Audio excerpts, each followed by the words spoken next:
prices House were flat briefing. in June, Hey, which this is is lower than AunTeaFee all about them 50 facts. How you doing? forecasters in the Bloomberg survey It just predicted. started. And It core just kind of inflation, jumped, which is the skipped. best measure of inflation, came in lower than So expected let's again listen. in the month of June. Please Since come here and President hit the Trump like. took office, core inflation has tracked at just 2.1% Please come here and overall hit the like and button, has come please. in below or at economists' expectations every single month. Wages are growing at a strong pace and prices are falling for everyday Americans. We also saw prices for new and used vehicles and airfares drop last month. In addition, prices for gas, fuel oil, energy commodities, hotels, airfare, public transportation, and fresh vegetables are all down over last year. As we said all along, trust in President Trump. The American dream is back, and everyday families are already reaping the benefits of this incredible economic turnaround in just 6 months. President Trump has ended the era of economic surrender and implemented powerful tariffs to stand up for our workers and businesses and rebalance America's trading agreements.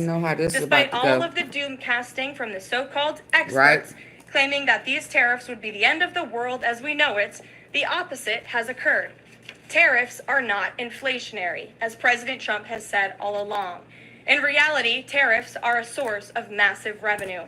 We're seeing trillions of dollars and it pour into our country right now because the companies around this world want to make their products right here with American labor and not have to pay any tariffs at all.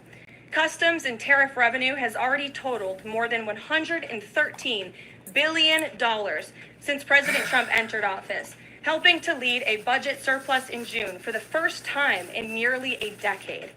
We are truly entering a golden age as a result of these pro-growth and America First trade. On another matter, yesterday in the East Room, the president was proud to sign the Halt All Lethal Trafficking of Fentanyl Act into law, surrounded by angel families to help finally end the devastating fentanyl crisis that has ravaged millions of Americans. Under the Halt Fentanyl Act, anyone who possesses, imports, distributes, or manufactures any illicit fentanyl-related substances will be subject to criminal prosecution in the same manner as any other Schedule I controlled substance. This legislation will close the loopholes that criminals use to skirt around the law and make it easier for law enforcement to prosecute vicious traffickers who peddle poison in our communities.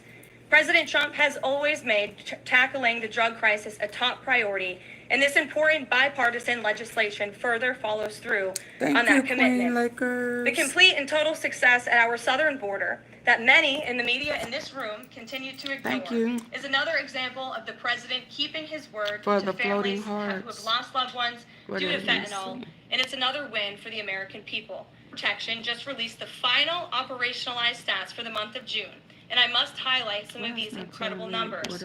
There were only 6,072 Southwest apprehensions in June, 15% lower than the previous record that this president set in the month of March. To put that in perspective, the Biden administration routinely saw the same number of encounters in a single day. And on many days, that number was more than 10,000 apprehensions at the Southwest border. There were also 0 illegal aliens released along the Southwest border for the second consecutive month in a row.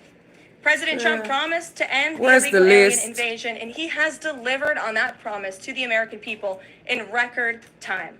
With the border sealed, deportations are ramping up. This past weekend, our brave ICE agents were arresting violent criminal illegal aliens all across the country.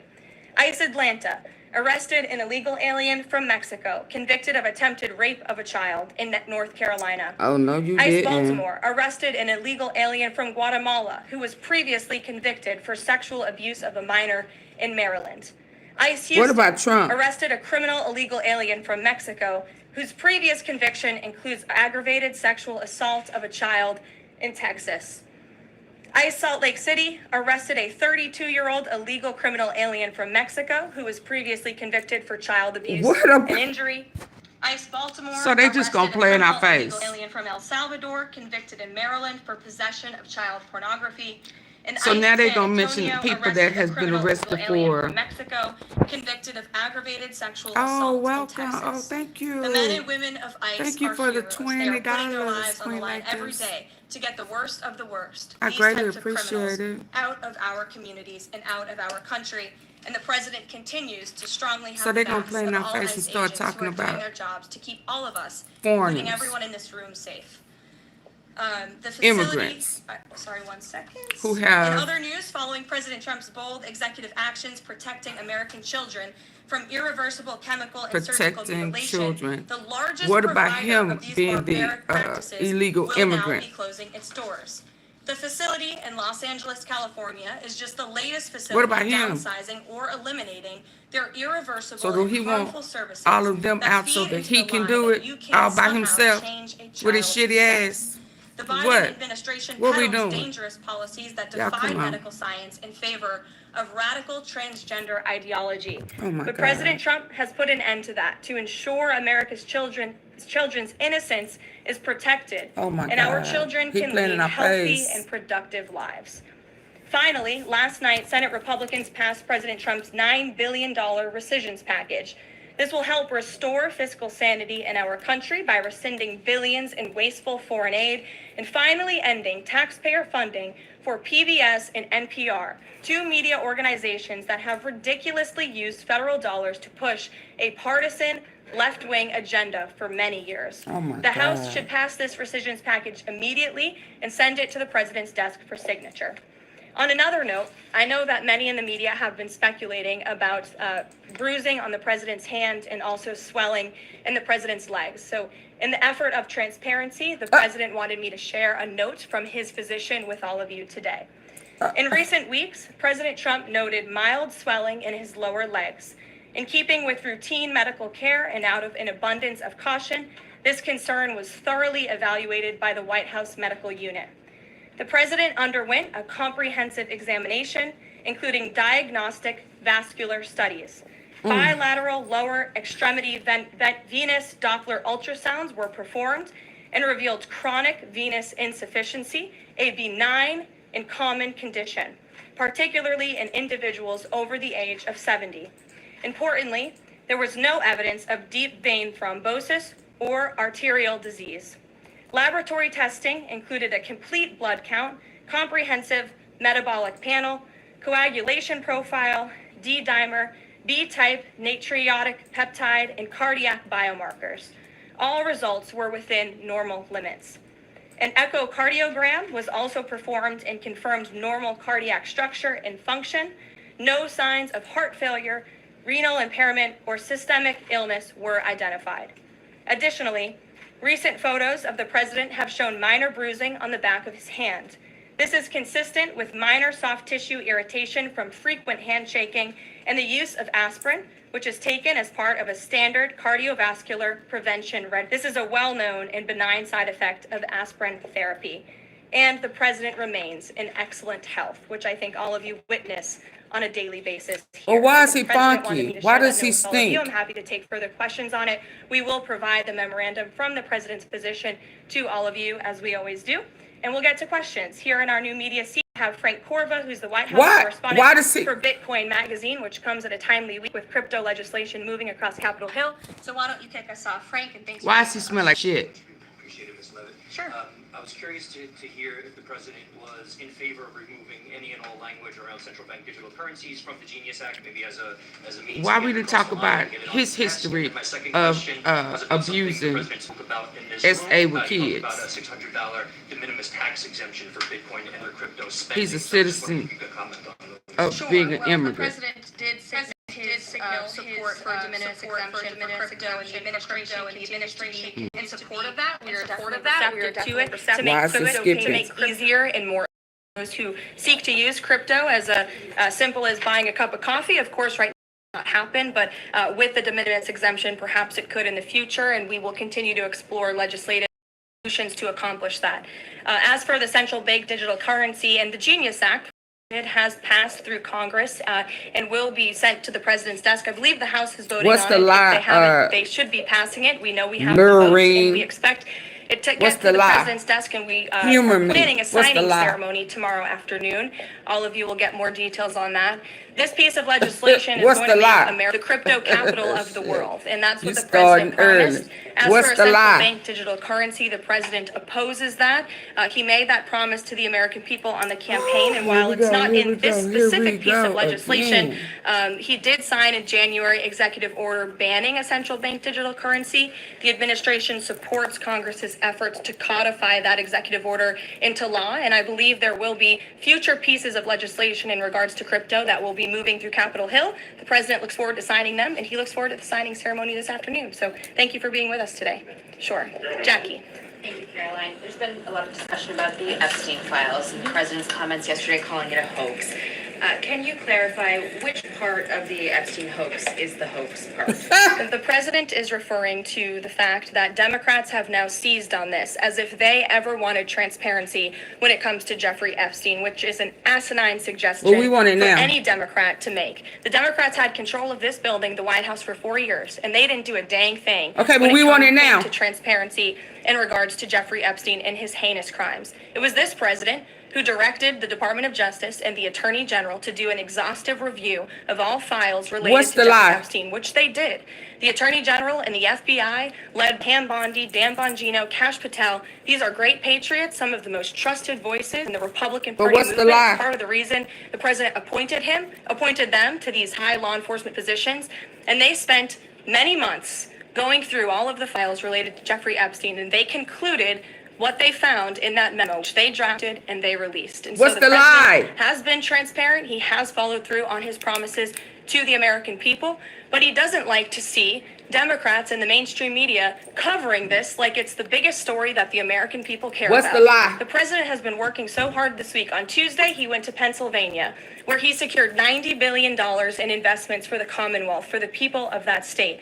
After that, he came back to the Oval Office at 8 p.m. He went in there to whip votes Girl, to what's get the lie? the Genius Act signed into law. And because of his efforts, that bill is now going to be signed and passed. The following day, yesterday, he meets with a foreign leader, the King of Bahrain, to secure more investments into this country. And then yesterday afternoon, the president is in the East Room of the White House mourning with parents who have lost their children because of fentanyl, Mourning signing with a the parents. bipartisan piece of legislation. Okay. And not a single cable network in this country took that event live and covered that event like they should. Those are the issues the president cares about. What could be more important to the American people than helping families who have lost their children? Those are the issues this president is going to remain focused on. Oh, it's the ones that. Story, but you do have What is the lie? some figures, including the Senate Majority Leader, the House Speaker, voicing support for the files to come out. Representative Massey collecting signatures Girl, what's that the would lie? force a discharge petition for a vote on the floor for this. It doesn't seem to be going away. What is stopping the administration from just redacting any sensitive information, grand jury information, and putting out what is appropriate so that the American people can decide and then let this story die? Well, in terms of redaction seals, those are questions for the Department of Justice. Those are also questions for the judges who have that information under a seal. What That is would the have to be lie is the requested, question. And a judge would have to approve it. That's out of the president's control. He has said, in agreement with some of the leaders Yeah, on Capitol Byron, now Hill, he that if crying. the Attorney General and the Department of Justice come across any other What is credible the lie evidence, is the they should provide that question. to the American people. The president has said that, and he agrees with them on Why that. did he fire Maureen Comey? The Department of Justice did, and I would defer you to them. Dasha. Has the White House been directly in touch with So some she's of just the not gonna MAGA answer. influencers that are still not satisfied with the administration's handling? And has the message to them been similar to what the president has said, which is sort of either let this go or we don't need your support? Well, look, the president and this team are always in contact with the president's supporters, with voices of many kinds on both sides of the aisle. I think that's part of the reason this president is a great president, because he's willing to listen and hear other people's perspectives. But ultimately, he has led this country. Concept, not do just you over wanna the still past 6 remain months to here? historic success, but also through Or his are first you 4 ready to years as leave? president. Can you And hear as me? the leader and the creator of Do the you MAGA wanna movement, stay? he has led through these perilous times for our country based on instinct and in the best interest of the country. And as I always say, the American people should trust in President Trump. And one on John, that, Chair. go ahead, John. Thanks Trust a lot, in him, Carolyn. hell, he don't The trust president himself. on Monday announced that if there's not compliance with Russia within 50 days, there would be increased tariffs. Can you explain how that works, first of all? What happens if Concept, do you Russia want to stay doesn't or do you end want to the go? war with Ukraine in 50 days? Well, in 50 days, as the president clearly laid out, a ceasefire agreement or a peace deal within that time frame, if Russia refuses to legitimately agree to a ceasefire, then they will face very steep tariffs, she and just they will not gonna also face answer. secondary sanctions. So countries that are Yeah, purchasing you. oil Yeah. from Russia Yeah. will be sanctioned as well, and of course that will do deep damage to Russia's economy. And I would just add that the president wants this war to end with a diplomatic solution. He's been pushing for it. This administration has spent many hours and a lot of time trying to solve this war very far away, but the president wants to stop the killing and he wants to save lives. Reagan, go ahead. How dare him. Reagan, go ahead. Oh, so she gonna ignore him. It's just about the tariffs, the first part. I get the secondary tariffs, but there was only $3 billion worth of trade between the U.S. So and she's Russia a in rude 2024. It's BI. expected to be far less this particular year. On April the 2nd, both you and the Treasury Secretary said it's not necessary to apply any tariffs on Russia. You said that because of the lack of trade, it precludes, that was the word you used, any need for tariffs. Why now, and why do you think that that would make them cave and come to some sort of peace agreement as it relates to Ukraine? $3 billion is still a lot of money, John, and it's not just tariffs, it's the secondary sanctions as well that will be implemented in 50 days. Reagan. Thanks, Caroline. I have two questions for you. Sure. First on Congress. Congresswoman Salazar introduced legislation that would give some illegal immigrants in the country a path to citizenship. 10 Republicans signed on to the act. I'm curious what the White House's position is on the legislation and if the president would veto this bill if it made it to its desk. From my understanding, the White House nor the president has actually read through this legislation. We've been focused on, of course, the One Big Beautiful Bill, which passed, which is another historic accomplishment of this president in record time. The Genius Act this week, the rescissions package, that's been the focus of the White House. But the president has made it very clear he will not support amnesty for illegal aliens in any way. I want to give you a chance to respond But to he the won. CEO of NPR. She's claiming that the cuts to their network Hey, will, till quote, the world be a real blows. risk to public safety of the country. Amber. Congressman Murkowski has argued that public broadcasting stations save lives. Could you respond to these concerns? The NPR CEO said cutting NPR will be a risk to public safety. I am not sure how NPR helps the public safety of our country, but I do know that NPR, unfortunately, has become really just a propaganda voice for the left. Just a few examples for you. In 2020, NPR refused to cover the Hunter Biden laptop scandal in the run-up to the election. They said their assertions don't amount to much, writing they did not want to waste the listeners' and readers' time on stories that are just pure distractions. That does not sound like an unbiased opinion. That sounds like a partisan opinion to me. And this is a taxpayer-funded organization. In 2018, that same CEO that you're talking about called the president in the Oval Office, who nearly 80 million Americans elected, she called him racist, shared a photo of herself wearing a Biden for President campaign hat, serves on the board of a Soros-funded activist group. PBS's White House correspondent at the time characterized President Trump's speech then at Mount Rushmore as a love letter to white resentment, promoting the myth of America. In 2017, PBS devoted an entire panel talking about what it means to be woke and white privilege. In 2023, PBS's Washington Week Roundtable covered up Joe Biden's clear mental divide. That's actually quite the clip. I would encourage all of you to look at it. These are not honest news organizations. These are partisan, left-wing outlets that are funded by the taxpayers. And this administration does not believe it's a good use of the taxpayers' time. Because it's not speaking highly of him. Hi, Kelly. I want to ask you about the Federal Reserve. So does the president believe We should all that be a slightly aware, Kelly. restrictive monetary policy stance right now, could that cause an economic slowdown? And if he does believe that, when? What pause are you referring to? No, could the stance of the monetary policy is slightly restrictive? Does the president believe that that stance, the slightly restrictive stance, could cause an economic slowdown in itself? I haven't heard the president discuss that specifically, but what I do know in regards to the Federal Reserve is the president's been very transparent about his displeasure with both the policies and the management of the Fed, and he spoke about that to all of you pretty extensively in the Oval Office yesterday. And last month, one more if I could. Last month, the Canadian Prime Minister said the president had agreed to a July 21st deadline to sort of work towards a trade agreement. That's 4 days from now. Could there be a trade agreement with Canada in 4 days? Well, look, we'll see. The trade team continues to be very active in our conversations and discussions with Canada. The president himself has Thank you said, so very much. I unfortunately, really our neighbors to appreciate the that, north have Kelly. been pretty difficult to deal How with when it comes did to they done? matters on trade. But in trade, generally speaking, as you know, 25 countries have received letters thus far from the president Please come in directly hitting with the like his button. big, beautiful signature on them, from Japan to Korea, South Africa, Kazakhstan. Struggling with paperwork Oh, for a my death goodness. certificate? Say no more. Vital Records Online has your back. With his big, beautiful signature on them, from Japan to Korea, South Africa, Kazakhstan, Malaysia, just a few countries, and Canada also received a letter for 35%. With that said, if countries want to have legitimate further discussions, the Trump administration and the president's trade team are willing to have further talks, but these letters these countries have been receiving are the deals. And as the president has said, those deals will be made. They are tailor-made to each and every country based on the United States' concerns and what's in the best interest of the American worker and the American people. Charlie, go ahead. Thank you, Caroline. No, I called on Charlie, but Deanna, you can go ahead too.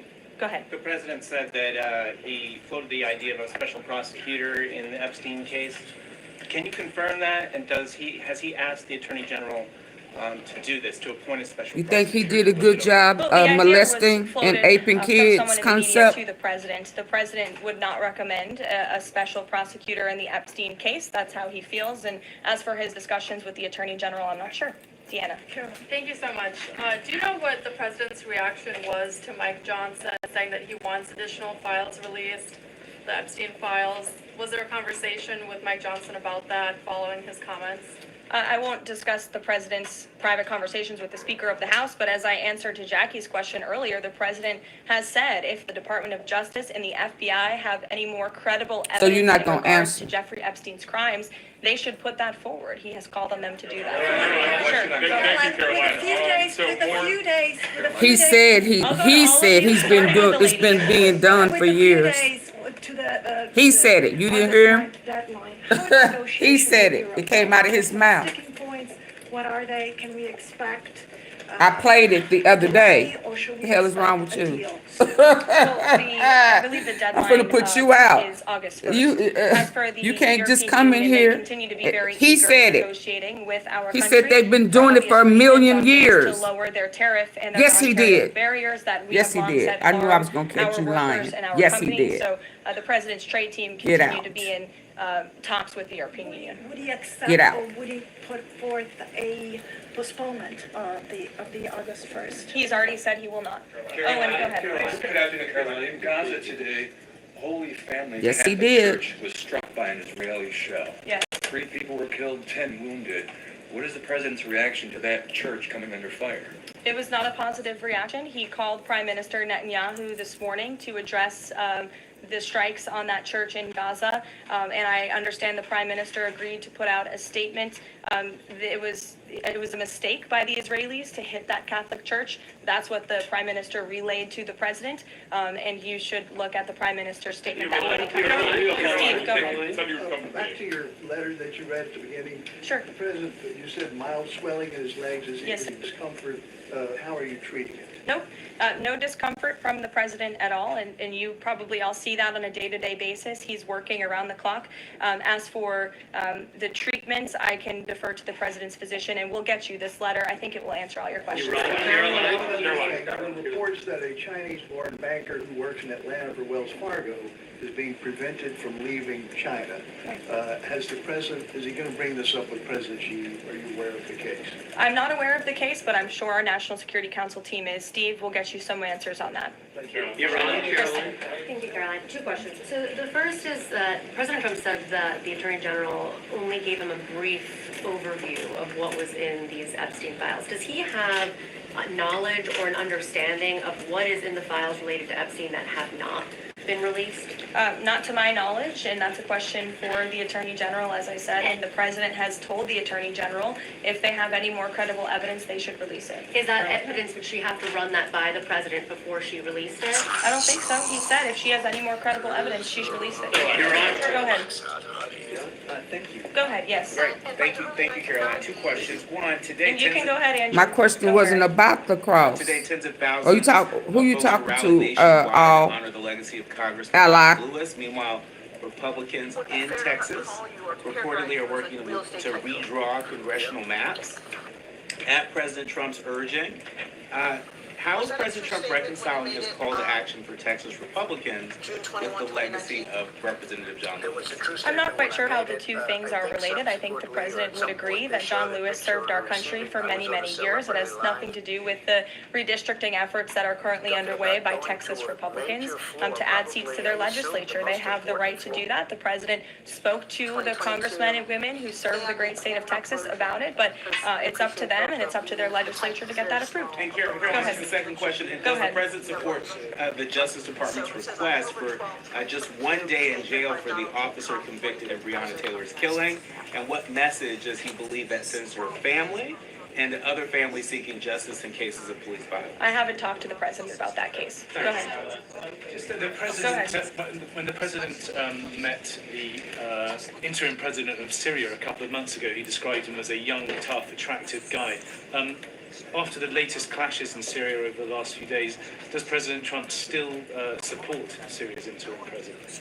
The president still supports Syria's pathway to a peaceful and prosperous country, and you received an update directly from the Secretary of State on the ongoing situation between Syria and Israel. I spoke to him myself this morning to get an update, and as soon as the United States became involved in this conflict, we were able to de-escalate, deconflict. That seems to be continuing. Syria agreed to draw back their troops that were in the area where that clash was ongoing, and we continue to be very actively monitoring the situation. The president wants to see Syria become a prosperous and stable country, and by the lifting of the sanctions on Syria, he's giving them a real chance to do that, and he wants to see that through. Andrew, go ahead. So on Tuesday, a very detailed story about his uncle, noted scientist John Trump, and Theodore Kaczynski, the late Unabomber. He said that Dr. Trump taught Ted Kaczynski. Ted Kaczynski was not identified as the Unabomber until 1996, 11 years after John Trump passed away. It would have been impossible for John Trump to have ever discussed the Unabomber with the president. So what was he talking about? And I have one follow-up. Andrew, with so many issues going on in the world, I'm a little bit surprised you would ask such a question, although I'm not sometimes coming from you, I will say, but I'm willing to give you an answer. Nevertheless, the president's uncle did, in fact, teach at MIT. He was a very intelligent professor. The president's very proud of his family. In fact, the president has a letter from his uncle on the MIT letterhead that sits in the Oval Office dining room. Maybe we'll let you see it sometime. Go ahead, Elizabeth. Caroline, one more. Elizabeth, will the president consider pardoning Ghislaine Maxwell if the Epstein case is a hoax? Okay, I'll start off with the president said last week he would not be getting involved in the New York City mayoral case. If that mayoral race, if that's still the case, given his history drawing a large crowd in New York City, what's his reason for staying out of it in that way? Well, look, I think the president reserves the right to get involved in races or not get involved in races, and he's made the decision not to weigh in on the New York mayoral race, as you rightly pointed out, although he has gone as far to say he absolutely does not want to see Zemdami elected, who is a known communist who supports the abolishment property, the defunding of police. He has made very well-known anti-Semitic statements. It would be a disaster for New York and for this country, and I think it's quite telling that this individual, a known communist, has been spending time in Washington this week meeting with truly where the Democrat Party is headed. Clearly, they learned nothing from November 5th and the president's overwhelming victory. Mary, go ahead. Thank you, Caroline. I want to backtrack to the hospitals that have stopped providing transgender surgeries and hormones for kids. On this front, does that have anything to do with the DOJ's subpoenas last week? Should we expect any more hospitals be shutting down their programs? And I wanted to also ask what you make of all these media reports, especially the AP, which I noticed, which portrays these children as losing something that's saving their lives. Yes. I think the president spoke a lot about this issue, which is a political issue, but also really a cultural issue that impacts children and families. He talked about it a lot on the campaign, and I think he was quite surprised by the uptick we were seeing in the embracement by the Democrat Party when it comes to the chemical castration and mutilation of young, innocent bodies. And so the president made it a very early priority to sign very strong executive orders to cut off the funding for any hospital or any medical facility in this country that provides such barbaric procedures. And as a result of that strong policy and the president's strong common sense position on this issue, we've had a response, which is great for children in Arizona. Phoenix Children's Hospital has stopped providing puberty blockers and hormone therapy to minors. In California, Stanford Medicine ended sex change surgeries for minors. Children's Hospital Los Angeles is closing its Center for Trans Youth Health and Development surgical program. In Illinois, Lurie Children's Hospital Chicago stopped sex change surgeries. Again, let's think about what we're talking about here. Sex change surgeries for minors. These are barbaric practices that no child, innocent child, should have to endure. And the president wants to protect the innocence of children, and I know the vast majority of Americans support him in that effort. This is a wildly popular and common sense endeavor this administration has taken, and we've seen many of these medical institutions have followed through with the president's executive orders, but will continue to take further action on this important issue. Garrett. I too, if you'll indulge me, on the rescissions package, I wonder what the White House makes of this theory that it increases the odds of a shutdown. The theory is basically, why would any Democrat vote for a bipartisan spending deal with Republicans if Republicans can turn around and claw the money back the next day? Look, $9 billion worth of crap that it was in our federal funding that is now being rescinded. This is a good thing for the American people and the American taxpayer, and I think our Office of Management and Budget Director was saying this process should be more bipartisan. Democrats, there was a time in this country where Democrats too cared about getting rid of waste, fraud, and abuse in our federal spending. I think every American agrees the government spends way too much money on things that don't matter. Release Some the of those evidence. things includes We want the PBS tape. and NPR, or for instance, the Democracy Fund, which was funded to the tune of $83 million through the Department of State, but they were giving hundreds of thousands of dollars for gender equality and empowerment hubs in Yemen, $3.9 million for strengthening information integrity, equality, and democracy for LGBTQI population of the Western Balkans. These are not good uses of the taxpayer funds, and Republicans are proud to lead that effort, and we wish more Democrats would join us in that. I wanted to follow up on the Maureen Comey question just to clarify. Did the White House have any knowledge, or did the president sign off on her firing? This was a decision that was made by the Department of Justice. There was an agreement that was made between Immigration and Customs Enforcement and the Centers for Medicaid and Medicare Services regarding access to Medicaid information for 92 million Medicaid recipients around the country. That includes health information. So how does that not violate HIPAA violations and privacy concerns, for example, of American citizens? I'm going to have to defer you to Immigration and Customs Enforcement on that. I'm unfamiliar with that agreement that they made. Thanks, Caroline. Two questions. Russ Vought said today he's going to be looking into cost overruns with feds revocation projects. Is there a deadline for him to come back with findings of that? I don't believe there's a deadline the president has set for Russ Vought, but I think, again, this is a good use of taxpayers' time to look into this project that is millions and millions of dollars over budget. It's for a big, beautiful mansion for the federal chairman, reserve chairman, and I am that it costs much more than it did the beautiful palace that many of you joined us at when we went overseas. So it's completely unnecessary, it's overpriced, and I think it's a good thing the administration, led by the president, is looking into it. If there ever were to find wrongdoing or fraud, would the president be considering firing Jerome Powell? Look, it's a hypothetical question. We'll see where it goes. The president spoke about how he feels on this matter yesterday. Sure, thank Go you ahead. so much, Caroline. So we saw Ambassador Huckabee arrive to Prime Minister Netanyahu's trial to show his support. Does the president plan to impose any kind of sanctions against the Israel judicial system? I don't have any update for you on that or any announcement on that front. I don't believe so. I agree, Gail. Does the president believe that justice has been served in the Epstein case? Look, the president believes that he directed the Department of Justice to do an exhaustive and thorough review And they did that, and they all agreed, the FBI director, the deputy FBI director, the attorney general, on the memo that they drafted and they released. Thank you, Caroline. Just a follow-up on Reagan's question. Representative Salazar's bill, it grants illegal aliens with legal status for 7-year increments. It also gives permanent path to residency for so-called dreamers. And, President Trump and Labor Secretary Chavez, who previously co-sponsored a version of this bill when she was in the House, they've spoken about a work deal similar to the bill, I believe.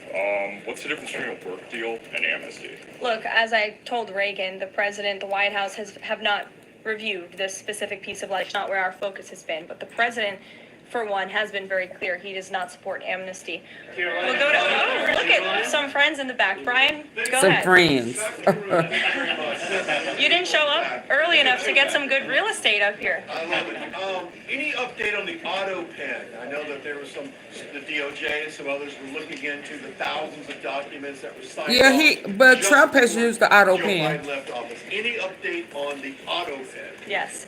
I'm not laughing at you. I'm just laughing at how far away you are, and you're going to need to get some microphones back there. Yeah, but Trump has used the Autopen investigation. Autopen. Yes, the White House counsel's office has launched their own investigation into former President Biden's usage of the Autopen.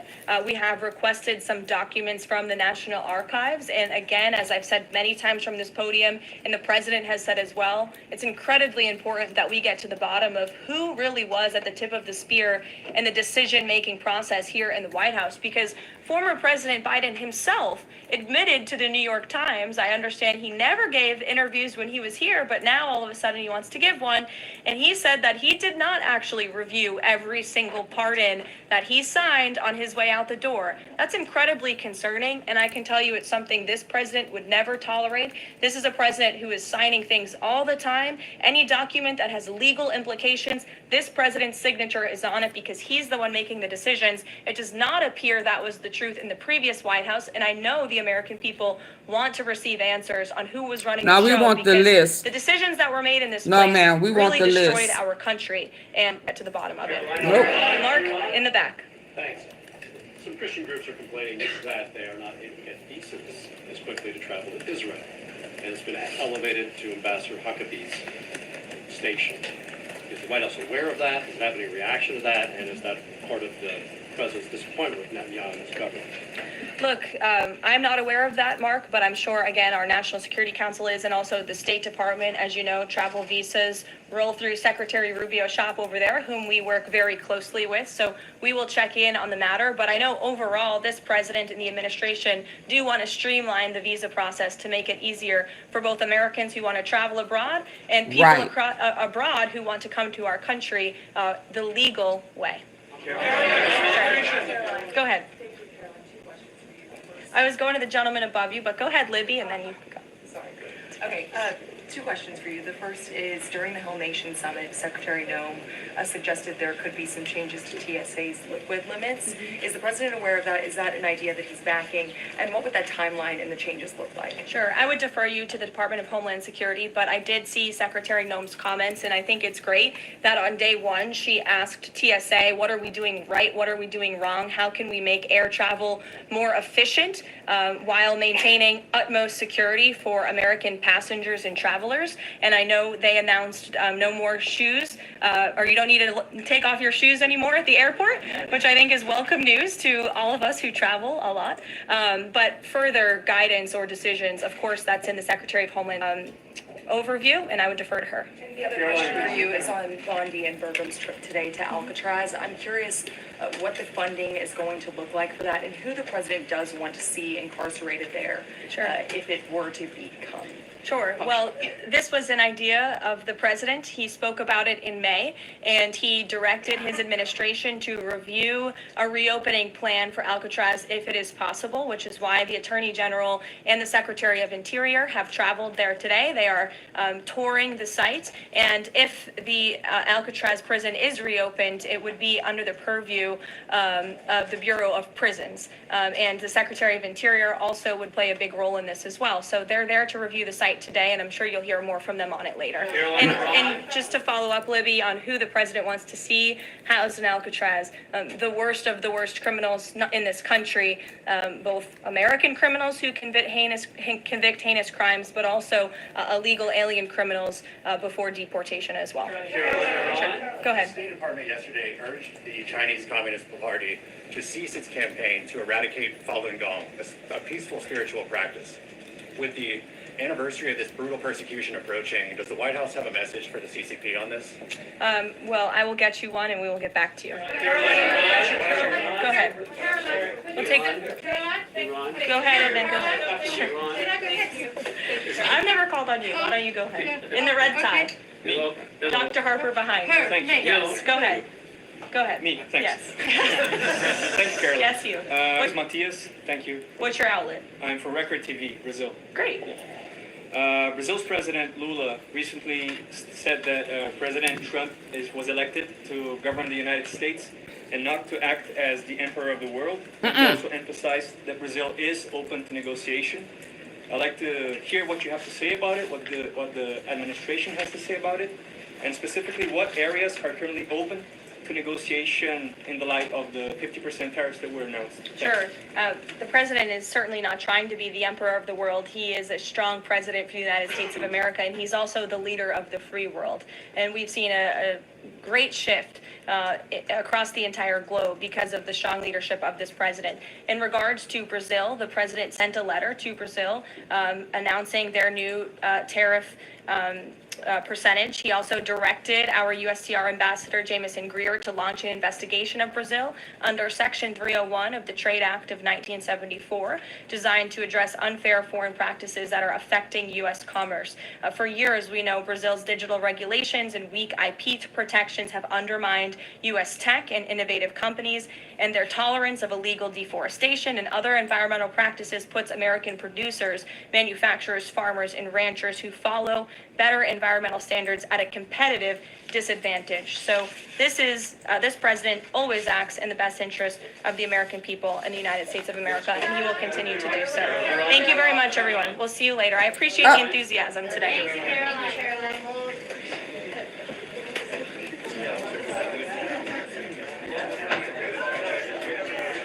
Wow.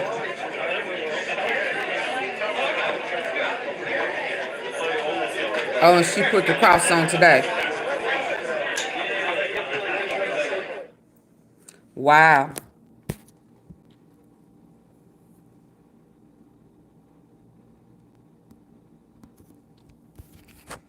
So what did y'all get from that?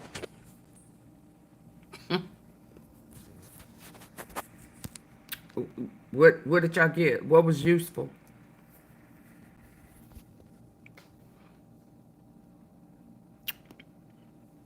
Can somebody tell me what was useful? What you get from it?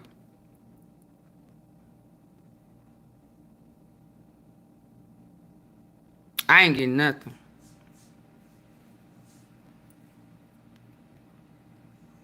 What you get from it, Trump 2024?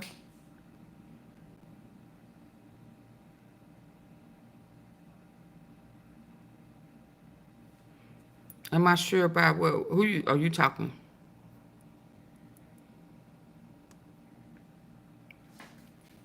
What did y'all get from it? Put it in the comments. Tell me what y'all get.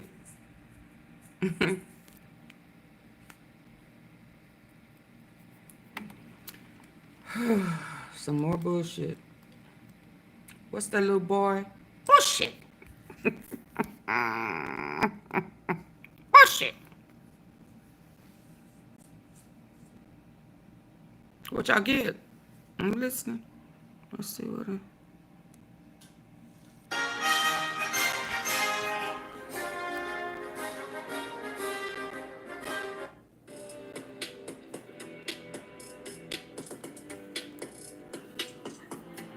He's driving home, in fact.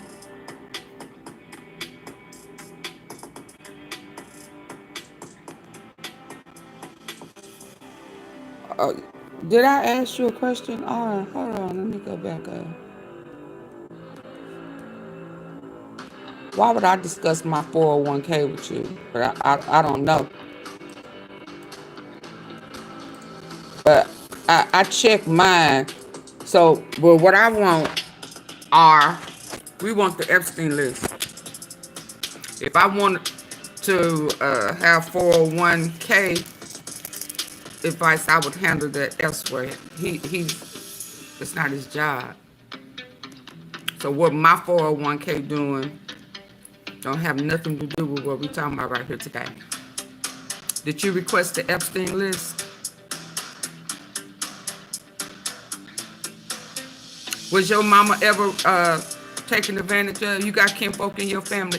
Have you checked with them to see if they have been traumatized behind somebody taking that cookie? Because Donald Trump says that he been stealing cookies. Y'all been stealing cookies for millions of years, and yeah, he like it. I know you goofy. I know you probably look like a grandma. Absolutely.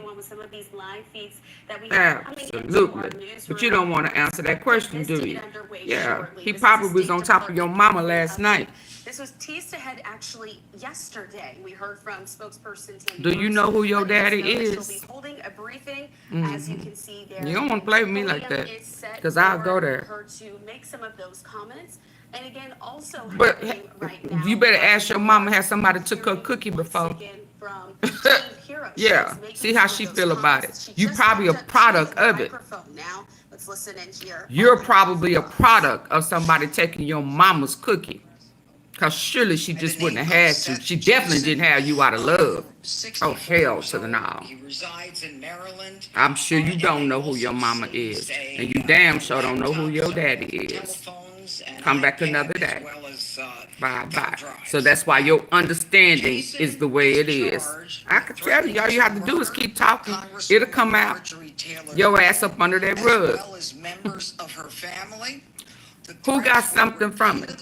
And continuously made from October of 2023 through the end of January this year.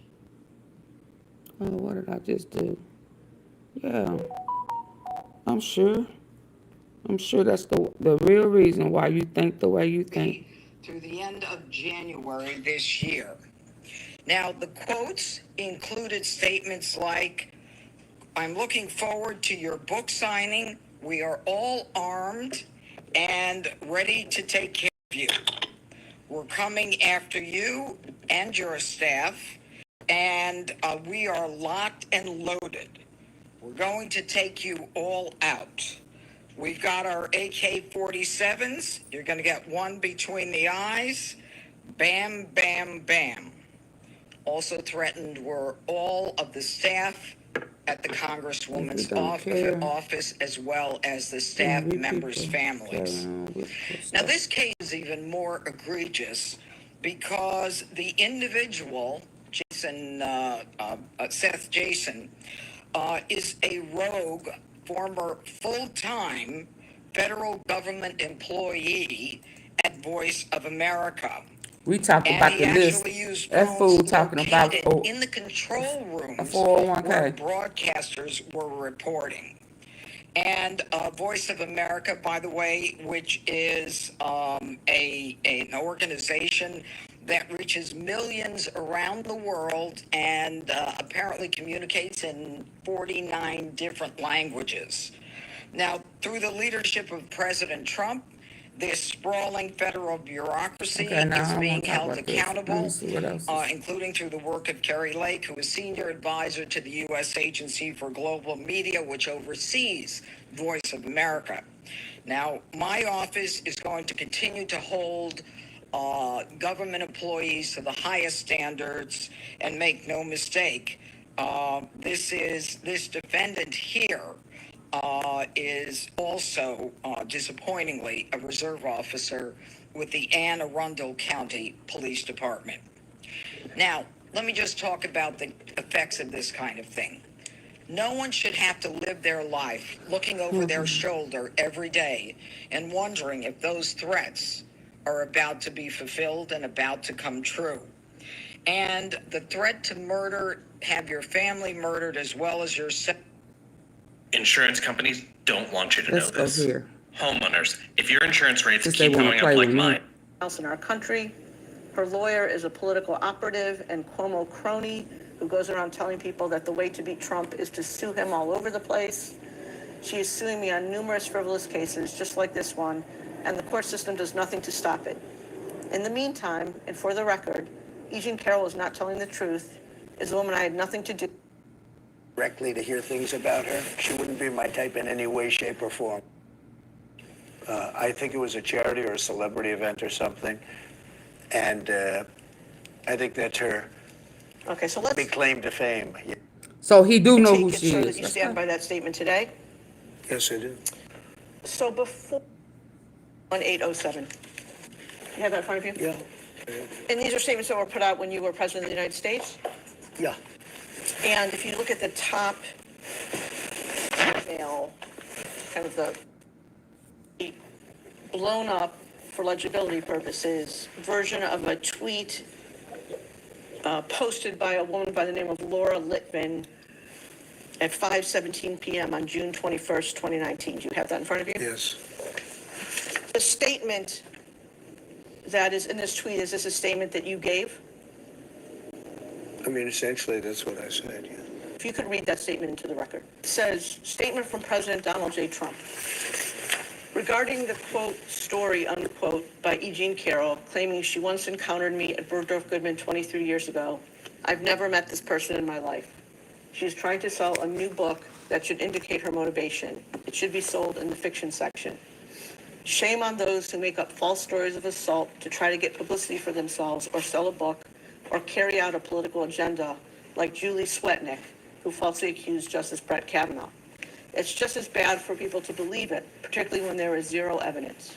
Worse still for a dying publication to try to prop itself up by peddling fake news. It's an epidemic. Ms. Carroll in New York Magazine, no pictures, no surveillance, no videos, Hi, no Sylvia. reports, no sales Orange attendants chicken. around, question mark. I was just looking Question at mark. food. I would like to thank Bergdorf Goodman for confirming they have no video footage of any such incident because it never happened. False accusations diminish the severity of real assault. All should condemn false accusations and any actual assault in the strongest possible terms. If anyone has information that the Democratic Party is working with Ms. Carroll This is his or New York deposition. Magazine, please notify us as soon as possible.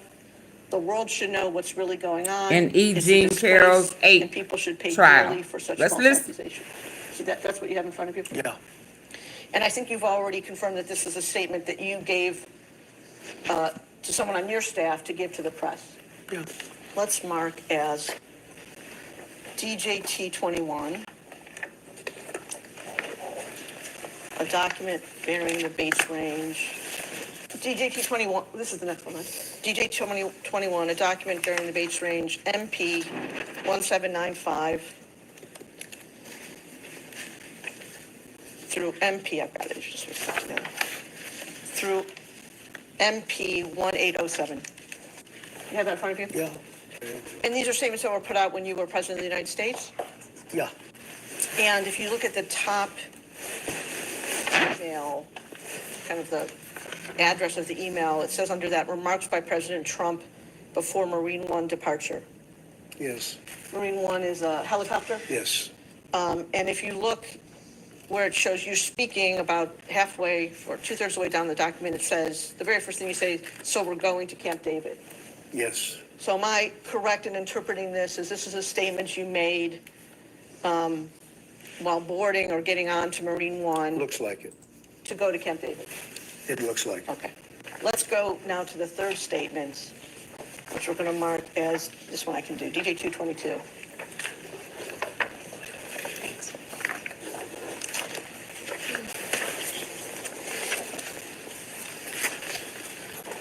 You have in front of you, sir, a document, 5-page document. The first page says in bold type, exclusive, Trump vehemently denies E. Jean Carroll allegations, says she's not my type. It's from a publication known as The Hill. It's dated June 24th, 2019. and it's attributed to the gentleman Jordan Fabian and, or maybe not be gentleman, but it's attributed to two people, Jordan Fabian and Cigar and Genti. You see that? Yes.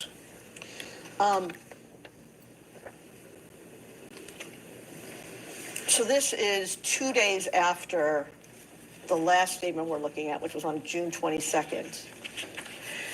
Do you recall having an interview with reporters from The Hill on June 24th, 2019? Vaguely, yes. And do you recall where that interview took place? I think it was in the Oval Office. And you're quoted just below that paragraph as saying as follows, and this one I'll read. I'll say it with great respect. Number one, she's not my type. Number two, it never happened. It never happened, okay? And then the reporters say, the president said while seated behind the Resolute desk in the Oval Office. See that? Yes, I did. And the statement that I just read that begins, I'll say it with great respect. That was a statement that you made to the reporters for The Hill on June 24, 2019, correct? Yes. And same set of questions. I take it, sir, that you stand by that statement today? Yes, I did. Hello, my name is Adam Ferrari, the Chief Executive Officer of Phoenix Energy. I look forward to you. Take it, sir, that you stand by that statement today? Yes, I did. So before you made your statements that it never happened in 2019, did you or anyone on your staff reach out to anyone at Bergdorf Goodman?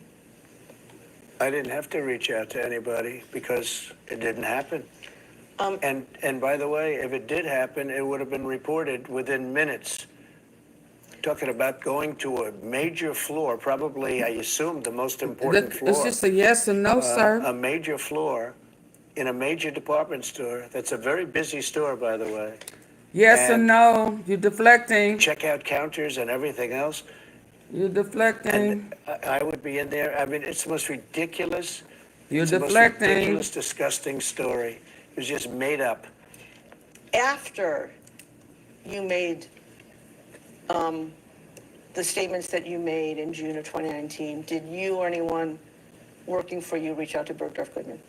After the statement was made, no. In your June 21 statement that's marked as Exhibit 20, you say, and this is the Litvin tweet, I never met this person in my life. Yes. Never met her. Was that a true statement when you made it on June 21, 2019? It was a true statement when I made it. I think subsequently, or at some point, they showed a picture on a receiving. I was on a celebrity line for a charity, and I think I was either shaking her hand or her husband's hand on a receiving line. Like I say, shake a lot of hands with people, but I had no idea who she was. So if I can understand your testimony, sir, you're saying that at the time you made the statement that's in DJT 20, You lied. you were not aware of ever having met Ms. Carroll. You have since seen a photograph that shows you with Ms. Carroll on a receiving line. Along with a lot of other people. Yeah, so This you was a very lied. Public. I think it was a charity or a celebrity event or something, and Yeah, so you lied. I think that's her Okay, so let's. big claim to fame. You know, that she shook my hand at some celebrity event.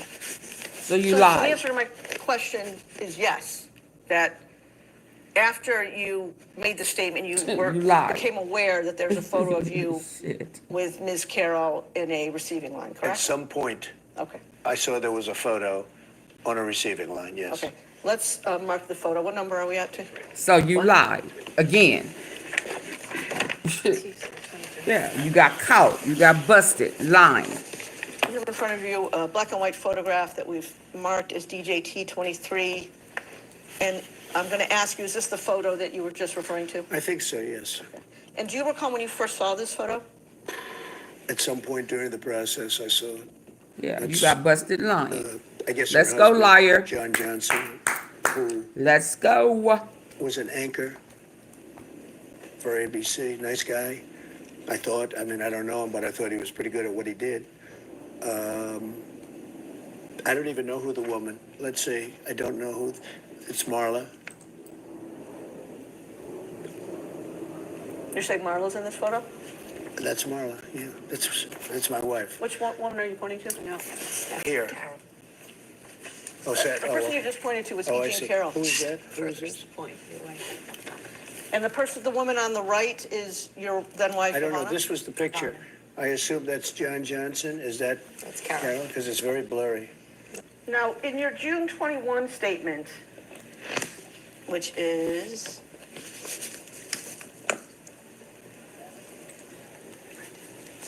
in your June 21 statement, which is DJT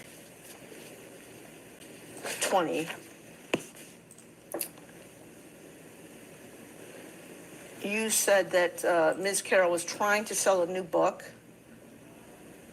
and that you said shame on those who make up false stories of assault to try to get publicity for themselves or sell a book. Yeah. That's right. Before you made that statement, did you have any knowledge, one way or the other, of the financial arrangements between Ms. Carroll and the publisher of her book? No.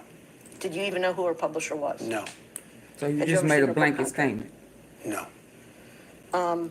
Did you know anything about Ms. Carroll's financial situation? No. No. Did you know anything about her expected book sales? No idea. Before you made the statement that appears in DJT 20, do you know whether you or anyone working for you did any research on Ms. Carroll? I just don't know. It's possible somebody, when they heard this horrible accusation, it's possible that somebody did a little quick research, but not that I know of.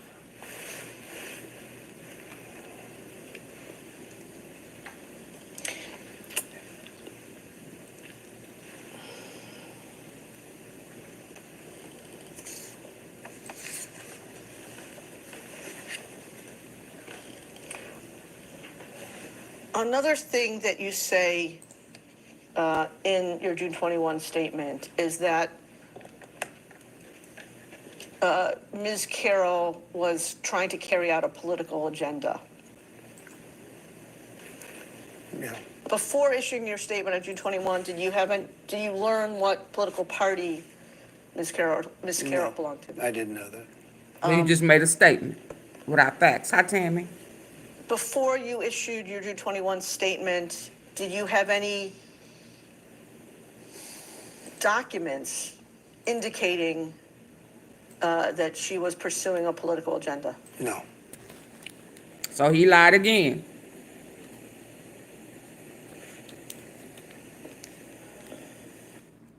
So The he just Grammy-winning lied. songs, the Tony-winning moves, the electrifying Broadway sensation.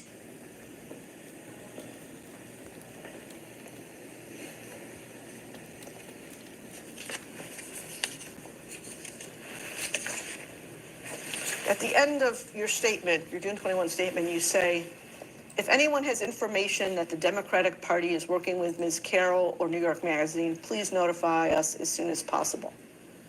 Did anyone ever notify you I about don't that? know. Oh, how would you not know? Sitting here today, you can't recall anyone who notified you? I don't know, yeah. One of the So you other lied. things that you said about Ms. Carroll at the time appears in your June 24 statement, which is DJT 22. And what you said there is, I'll say it with great respect. Number one, she's not my type. When you said that Ms. Carroll was not your type, you meant that she was not your type physically, right? I saw her in a picture. I didn't know what she looked like. And I said it, and I say it with as much respect as I can, but she is not my type. And again, when you say type, you just refer to looking at photos, so you mean physically she's not your type? Physically, she's not my type, and now that I've gotten indirectly to hear things about her, she wouldn't be my type in any way, shape, or form. But when you were talking back on June 24th, you were referring to her not being your type physically, I correct? saw a photo of her, Okay. and the only difference between me and other people is I'm honest. She's not my type.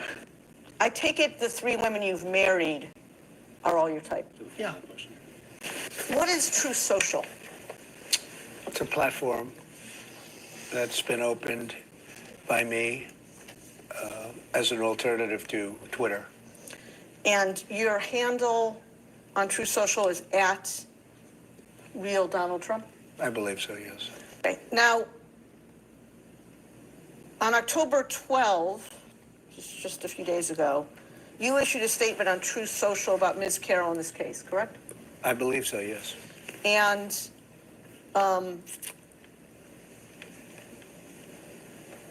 the statement that you posted, who wrote that statement? I did. You yourself? Yeah. Did you post the statement yourself? Yes. And in addition to posting the statement on True Social, you also sent it to the press. Yes. It's called Truth and Post. We post much like, how would you say it? We put out a statement and we also put it on Truth. Okay, let's look at the statement. Let's mark it as, what's my next number? 28. DJT 28. Okay, so this one. I can't read this. Well, we have a blown-up version. Let's mark it as 28 and 28A. Same guy. So what we have in front of you is DJT 28, sir, is the post as it appeared on True Social on October 12, 2022, and a blown-up version, because we appreciate the reading. The type is very small, a blown-up version that should be more legible. Do you have both of those? I can see it, yeah. Okay. So it says October 12, 2022, statement by Donald J. Trump, 45th President of the United States of America. This, quote, Ms. Bergdorf Goodman case is a complete con job. And our legal system in this country, and our legal system in this country, but especially in New York State, just look at Peekaboo James, is a broken disgrace. You have to fight for years and spend a fortune in order to get your reputation back from liars, cheaters, and hacks. This decision is from the judge who was just overturned on my same case. I don't know this woman, have no idea who she is, other than it seems she got a picture of me many years ago with her husband shaking my hand on a reception line at a celebrity charity event. She completely made up a story that I met her at the doors of this crowded New York City department store and within minutes swooned her. Swooned is in quotes. It is a hoax and a lie, just like all the other hoaxes that have been played on me for the past 7 years. And while I'm not supposed to say it, I will. This woman is not my type, exclamation point. She has no idea what day, what week, what month, what year, or what decade this so-called event, in quotes, supposedly took place. The reason she doesn't know is because it never happened, and she doesn't want to get caught up with details or facts that could be proven wrong. If you watch Anderson Cooper's interview with her, where she was promoting a really crummy book, you will see that it is a complete scam. She changed her story from beginning to end after the commercial break to suit the purposes of CNN and Andy Cooper. Our justice system is broken, along with almost everything else in our country. Her lawyer is a political operative and Cuomo crony who goes around telling people that the way to beat Trump is to sue him all over the place. She is suing me on numerous frivolous cases, just like this one, and the court system does nothing to stop it. In the meantime, and for the record, Eugene Carroll is not telling the truth, is a woman I had nothing to do with, didn't know, and would have no interest in knowing her if I ever had the chance. Now all I have to do is go through years more of legal nonsense in order to clear my name of her and her lawyer's phony attacks on me. This can only happen to, quote, in quotes, Trump, exclamation point. Did I read that correctly? Great statement. Great statement. Now that you He said it great again, statement. You have in front of you, you're again confirmed that you wrote the whole thing yourself. I wrote it all myself. All myself. Now, at the beginning of your post, the reference Ms. Bergdorf Goodman is a reference to Ms. Carroll, right? How about himself? Now, when you say in here, I don't know this woman and have no idea who she is, even though you're using the present tense, you're referring back to your knowledge as of when she first made the allegation. I still don't know this woman. I think she's a whack job. I have no idea. I don't know anything about this woman other than what I read in stories and what I hear. I know I know nothing about her. Okay, well, I guess the distinction I'm trying to make, sir, is that when the allegation came out in 2019, you said I think it's your testimony, that you had no idea who she was. So I still don't. Well, today, you at least know that she's a plaintiff in a case suing you, correct? Oh, yes, that I know. Okay. But I know nothing about her. I think she's sick, mentally sick. Okay. You say in this post, And what are you? use a strange word, which I want to ask you about. You say she completely made up a story that I met her at the doors of this crowded New York City department store and within minutes swooned her. Do you see that? Yeah. What does swoon for me? That would be a word, maybe accurate or not, having to do with talking to her and talking to her to do an act that she said happened, which didn't happen. And it's a nicer word than Tricking her, the word that starts with an F. And this would be a word that I use because I thought it would be inappropriate to use the other word. And it didn't happen. Okay, I was curious when I read this, so I looked up the word swoon in the dictionary. And under the dictionary, it means to faint with extreme emotion. That's not what you meant here. Objection to form. Well, sort of. That's what she said I did to her. She fainted with great emotion. She actually indicated that she loved it. Okay? She loved Until it. Commercial break. But I thought she. In fact, I think How could she said love was it? sexy, didn't she? It was very sexy to be raped. Didn't she say that? So, sir, I just want to confirm, it's your He said- testimony that Yeah, Carol said that she loved being sexually assaulted by you? Well, based on her interview with Anderson Cooper, I believe that's what took place. We can define that. You'll have to show that. I'm sure you're going to show that. But she was interviewed by Anderson Cooper, and I think she said that rape was sexy. Y'all Which it's hear not, him? by the way. But I think she said that rape was sexy, and it was. She Yeah, who actually was the person I had to said remove? things that were A very strange. concept. And then she was. a You different hear person after your partner? when he said, "We'll take a break right now. We're going to take a break right now." He didn't like what she was saying. He was very upset with I her. thought he And then didn't she meet came him. back and she was a much different woman. The second. Hold on, in the y'all. second half, so to speak. I thought he didn't know her or whatever. So when it sounded like she's stroking his ego, you know, it was great. It was great being aped by him. I mean, so now you know. I mean, when she's giving your trifling sorry ass where you think she's complimenting, you know. Now is, oh, yeah, let's drive in on this. She said, if memory serves me correctly, she said it was great. She loved it. Also, she loved being aped by you. So you did ape her. Huh? Yeah, concept, you in the bushes, I know you are. You hear your partner? Let's go.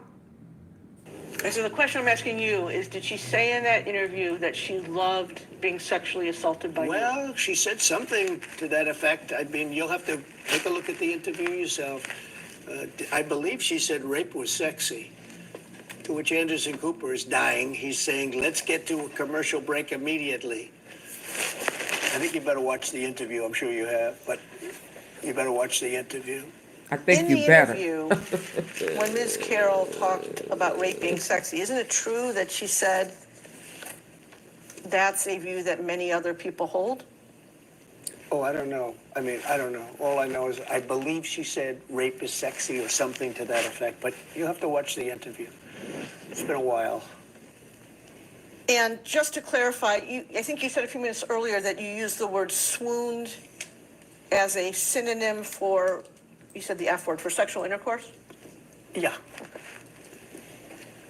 That's because that's what she said. What do you mean? She never used the word swooned. No, she said that I did something to her. She didn't say swoon. This is Pod 5, the first fully immersive sleep system. Intelligent. Something to her that never took place. There was no anything. I know nothing about this nut job. So then you go on to say in the statement, and while I am not It's supposed so to say it, easy I to will. catch him up. Why were you not supposed to say it? Because it's not politically correct to say, read the next, go ahead, that she's not my type. Yeah, because it's not politically correct to say it, and I know that, but I'll say it anyway. She's accusing me of rape. A woman that I have no idea who she is. It came out of the blue. She's accusing me of rape, Yeah. of raping her. They asked you about The worst thing you swoon. can do, the worst charge. And you know it's not true too. You're a political operative also. No. You're a disgrace. But she's accusing me, and so are you, of rape. Absolutely. And it never took place. And I will Absolutely. tell you, I made that statement, and I said, well, it's politically incorrect. She's not my type, and that's 100% true. We was She's asking not you my about type. swoon, sir. Now, in your True Social statement on October Swoon. 12, you used the word hoax. Specifically, you say We didn't say nothing about trap, it is a Teresa. hoax and a Who said lie, trap? just like all the other hoaxes Stop, that stop have been played that. on me Stop for the past making up 7 shit. years. I did You not see say that? trap. I recall making that statement. And I take it, what you're saying So there I'm sure you'd like for him is, to ape you too.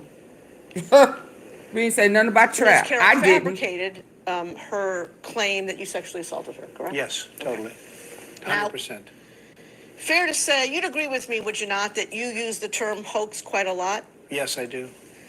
CNN reported that you used it more than 250 times in 2020. Does that sound right to Could you? be. I've had a lot of hoaxes played on me. This is one of them. And how would you define the word hoax? A fake story, a false story, a made-up story, Something that's not true. something that's not true, yes. Sitting here today, can you recall what else you have referred to as a hoax? Sure. The Russia hoax. It's been proven to be a hoax. Ukraine hoax. The Mueller situation for 2.5 years hoax. Ended in no collusion. It was a whole big hoax.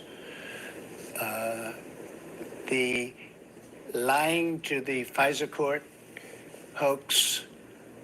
The lying to Congress many times hoax by all these people, this scum that we have in our country. Lying to Congress, hoax. The spying on my campaign, hoax. They spied on my campaign, and now they admit it. So that was where's another the hoax? If you said they And I they could did get a it whole list in, of them. where's the? And Then this it is a means it's not a hoax, too. hoax. This, when you say this and that, There's this ridiculous situation that we're doing right. It's a big fat hoax. She's a liar, and she's a sick person, in my opinion. Really sick. Something wrong with her. That's why your ass was found guilty. in addition to the Russia hoax, the Ukraine hoax, the Mueller hoax, the lying to FISA hoax, the lying to Congress hoax, and the spying on your campaign hoax. Isn't it true that you also referred to the use of mail-in ballots as a hoax? Yeah, I do. Sure. I do. You winning And is- was a Very hoax. dishonest. You Mail-in winning ballots was a are hoax. dishonest. And isn't it true that you yourself have voted by mail? I do. Sometimes I do, but I Yeah. don't know what happens to it once you give it. I have no idea. Okay, so Are if you it's a familiar, hoax, I'm then sure why do are, you do with it? something that's often referred to as the Access Hollywood tape? Yes, I am. Okay, let's mark it and play it as, what, 35. Why would you use the mail if you thought it was a hoax? So that means you're a hoax. You make no sense. You know, and She used to be very, she's still very beautiful. I moved on her, actually. You know, she was down in Palm Beach. I moved on her, and I failed. I'll admit it. Whoa. I did try and fuck her. She was married. Huge news there. No, Nancy. No, this was marriages. And I moved on her very heavily. In fact, I took her out furniture shopping. She wanted to get some furniture. I said, I'll show you where there's some nice furniture. I took her out furniture. I moved on her like a bitch. But I couldn't get there. And she was married. And all of a sudden, I see her. She's now got the big phony tits and everything. She's totally changed her look. She's your girl's hot as shit. In the purple. Whoa. Yes. Whoa. Yes, the Donald is scored. Whoa. Oh, my man. Wait, you gotta look at me when you get out of your Set this up. That is very. You give me the thumbs Look up. at you. You are a. You gotta put the thumbs up. You gotta get the thumbs up. Can't be too happy. else off first? Yeah, let me. It's very You funny. gotta give the thumbs up. All right, you and I will walk in. Oh my gosh. Maybe it's a different one. Better not be the publicist. No, it's her. It's Yeah, that's her, with the gold. I better use some Tic Tacs just in case I start kissing her. You know, I'm automatically attracted to beautiful. I just start kissing them. It's like a magnet. You just kiss. I don't even know. And when you're a star, they let you do it. You can do anything. whatever you want. You can do whatever you want. You can do anything. You can do what? Look at those legs. All you can see is the legs. No, I'm Yes, the Donald has scored. Oh, my man. Wait, you gotta look at me when you get out of your Hey, hot chocolate. You give me the Chocolate. thumbs up. Hey. You gotta put the thumbs up. You gotta get the thumbs up. Can't be too happy. Y'all listen with your good ear, because they're going to say you didn't hear this. Oh my gosh. Maybe it's a different one. Better not be the publicist. No, it's her. Yeah, that's her, with the gold. I better use some Tic Tacs just in case I start kissing her. You know, I'm automatically attracted to beautiful. I just start kissing them. It's like a magnet. You just kiss. I don't even know. And when you're a star, they let you do it. You can do anything. Whatever you want. Grab them by the pussy. I can do anything. Look at those legs. All you can see is the legs. No, it looks good. Come on, shorty. Oh, nice legs, huh? Oof, get out of the way, honey. That's good legs. Go ahead. It's always good if you don't fall out of the bus. Like Ford, Gerald Ford, remember? Down below. Pull the hound.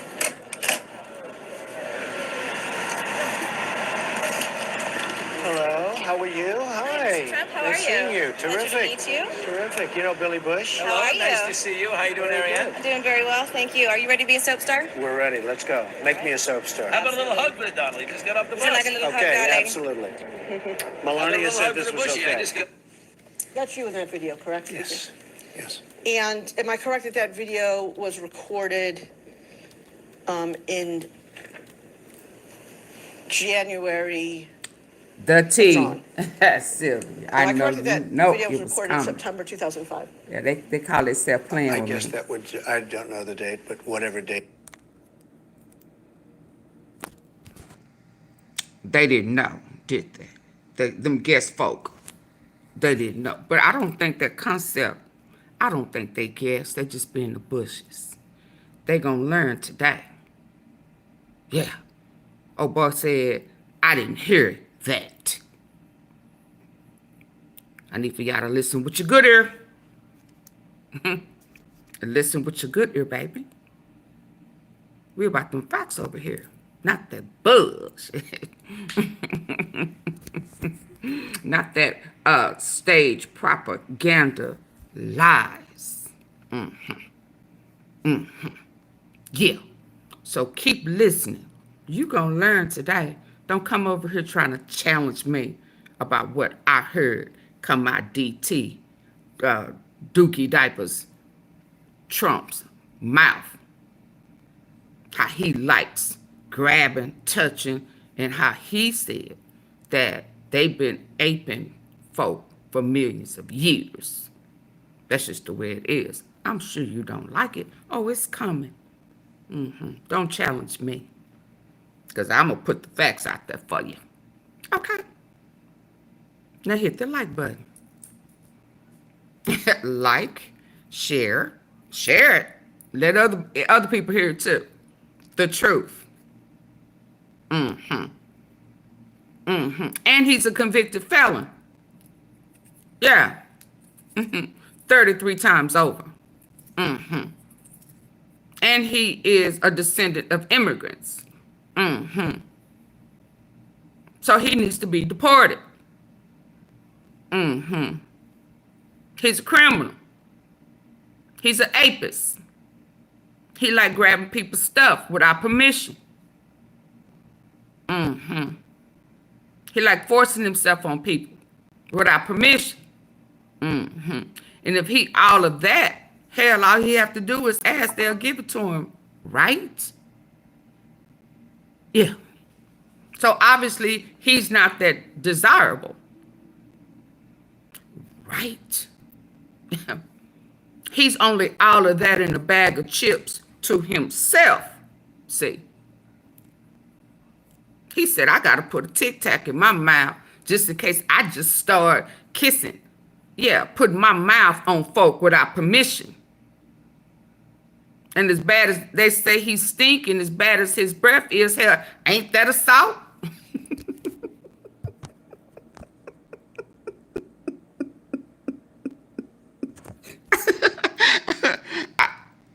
I shouldn't have said that.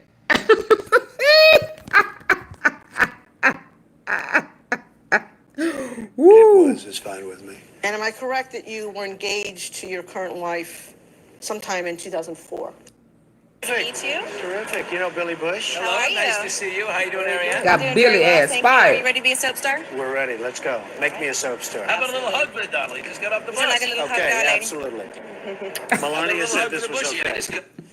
That's you in that video, correct? Yes, yes. And am I correct that that video was recorded Right, Sylvia. in January, withdrawn?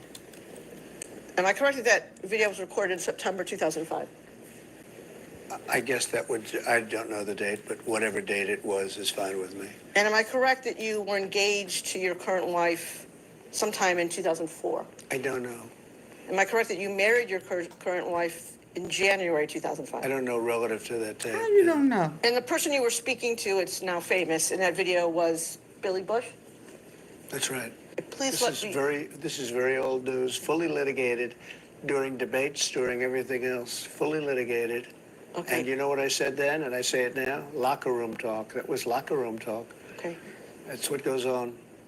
And you did say in the video that you, quote, moved on her heavily, correct? Excuse me? You do say in the video You that can't hear? quote, moved on her heavily. I did say that, yes, Okay. absolutely. And you do say in the video that as part of trying to have sex with this woman, you took her furniture shopping, correct? We actually did look for furniture, yes.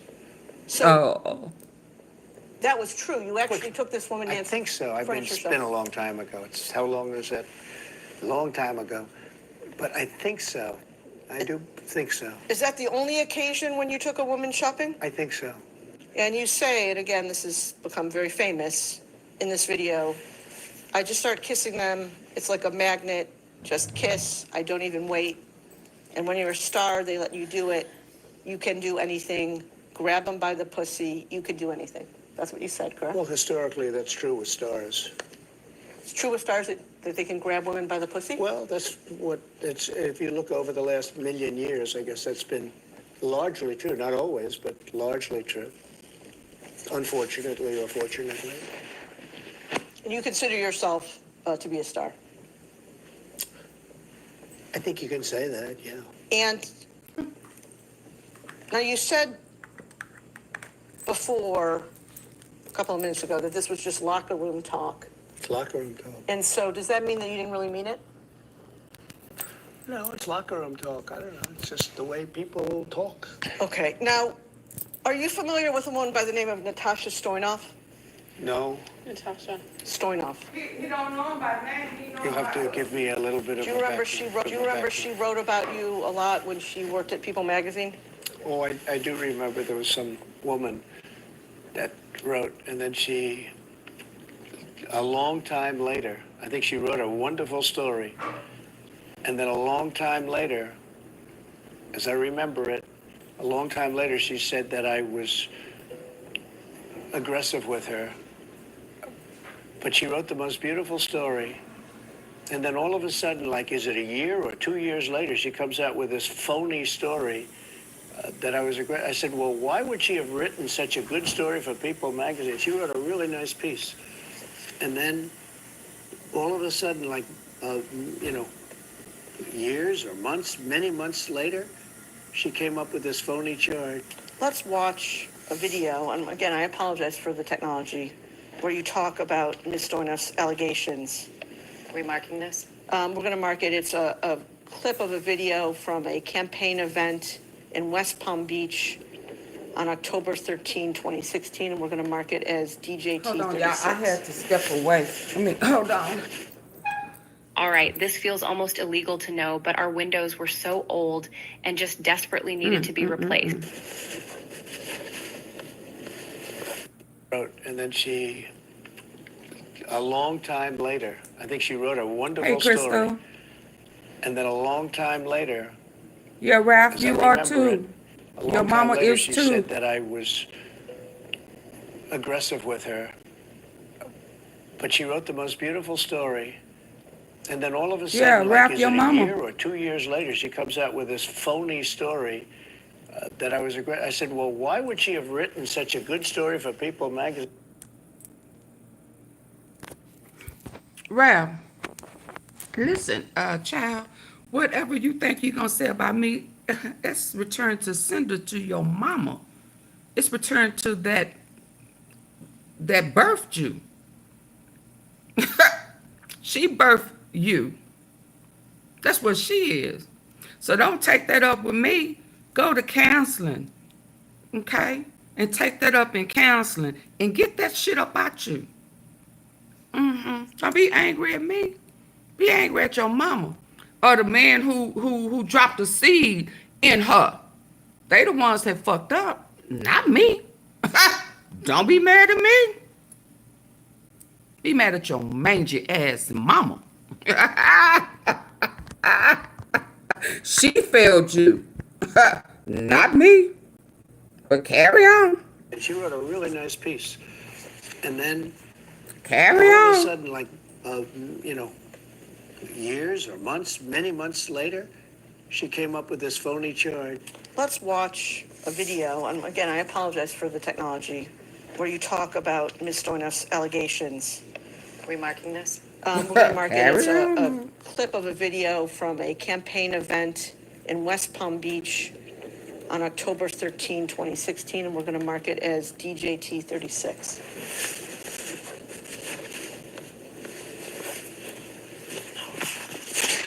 Get the lights up. Get the lights There up. was a writer from People magazine who wrote a story on Melania and myself on our first anniversary. The story was beautiful. It was beautiful. It was lovely. But last night we hear that after 12 years, this took place 12 years ago, this story, a new claim that I made inappropriate advances during the interview to this writer.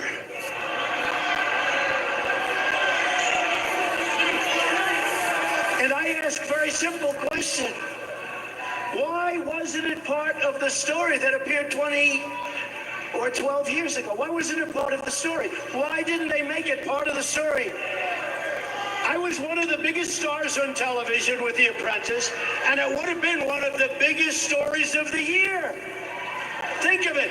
She's doing a story on Melania, who's pregnant at the time, and Donald Trump, our 1-year anniversary. And she said I made inappropriate advances. And by the way, the area was a public area, people all over the place. Take a look. You take a look. Look at her words. You tell me what you think. I don't think so. I don't think. You'd agree with me that the person you were just talking about in that video was Natasha Stoynoff, correct? Yes. Are you familiar with a woman by the name of Jessica Leeds? No, I don't think so. But explain. Go ahead. Does that mean that this refreshed your recollection of who Yes, Jessica Leeds is? this woman made up a story, just like your client made it up. Just made up a story having to do with sitting next to me in an airplane. And I'll have to read this again, but that story was so false also. But this was, I guess, making out as opposed to what your client said. This story was so false. This is a disgrace also. And do you recall speaking about Ms. Leeds' allegations at campaign events in 2016? I might have. I thought it was so, like your client, I thought it was so ridiculous. Okay, let's take a look at the next video, which is DJT 38, correct?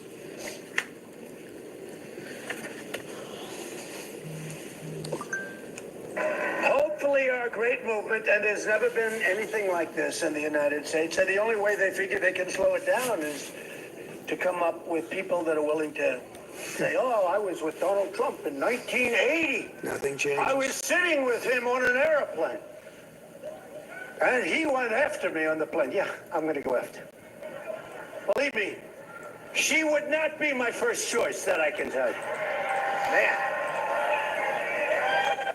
You don't know. That would not be my first choice. When you said in that video that It don't matter. Ms. He's still would an not be your apist. first choice. He's still a you were he's still an referring to her apist. physical looks, correct? Yeah, he's still a convicted criminal, and he's still an apist. Hear what she says, whatever. You wouldn't be a choice of mine either, to be honest with you. I hope you're not insulted. I would not, under any circumstances, have any interest in you. I'm honest when I say it. I would not have any interest in. The video we just watched, where you talked about Miss Leeds. What else did you know about Miss Leeds that would indicate to you that she would not have been your first choice, other than how she looked? I don't know. I think I probably saw her on television or something. But I don't want to be insulting. But when people accuse me of something, I think I have a right to be insulting because they're insulting me. They're doing the ultimate insult. And as funky as they say you smell, you be insulting people speak too. my mind. No, I They say you disagree funky with as that. I hell. think she would not have been anywhere on a list. It just wouldn't have been for me. It's disgusting. It's what she said was disgusting. Can you imagine doing that on an airplane? What she said? I'm doing that on an airplane. That's almost as ridiculous as Man, doing just it answer in the question. Goodman in a dressing room. Isn't it true that just a few minutes ago, you couldn't remember the date of your engagement to your current wife, Melania? No. We're talking about a different thing. We're talking about a woman where something happened that was inappropriate, right? Wow. Inappropriate. It was highly inappropriate. She would remember that date. I would imagine she would have complained to the airline. She would know the flight. She would know everything about it. Man, She didn't shut even up. know the year, as I remember it, just like your client doesn't know the year, doesn't know anything about it. If something happened like that to your client would know the second, should know down to the second, should know the day, the month, the year, right But down to you the but you don't have to The remember. last paragraph of the statement that you made on June 21 that appears in the Laura Litvin's brief, DJT 20. You said as follows. last paragraph where? DJT 20. Go ahead, what is it? You say as follows. The world should know what's really going on. It is a disgrace, and people should pay dearly for such false accusations. You see that? And the person you meant who should pay dearly for such false accusations was E. Jean Carroll, correct? Yeah, and I think their attorneys too. I think the attorneys like you are a big part of it. Because you know it's a phony case. This man is crazy. Attorneys like you.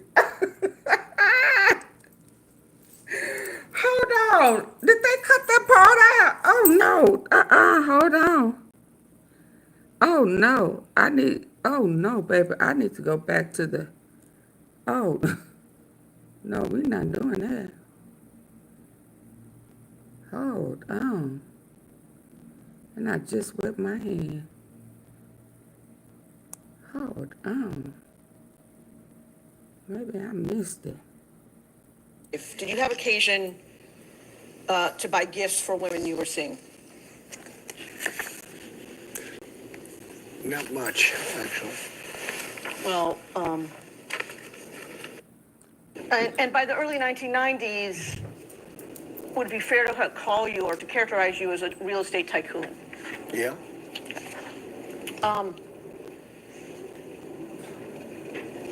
Trump Tower on Fifth Avenue, that was completed in 1983? Around that time, yes. And when did you move into your penthouse apartment there? Maybe a year later. And that remained your primary residence until you were elected president, correct? That's right. And Trump Tower, where's Trump Tower located? I haven't seen that. 57th and 5th. And at some point, you became the owner of the Plaza Hotel in New York, correct? Yes. And where's the Plaza Hotel located? 59th off Fifth Avenue. And for how long were you the owner, withdrawn? During what years were you the owner of the Plaza Hotel? I don't know these, about 5 years. And do you know when it began, when you bought it? In the early 90s. Now, in the 80s and 90s, is it fair to say you had a busy social life?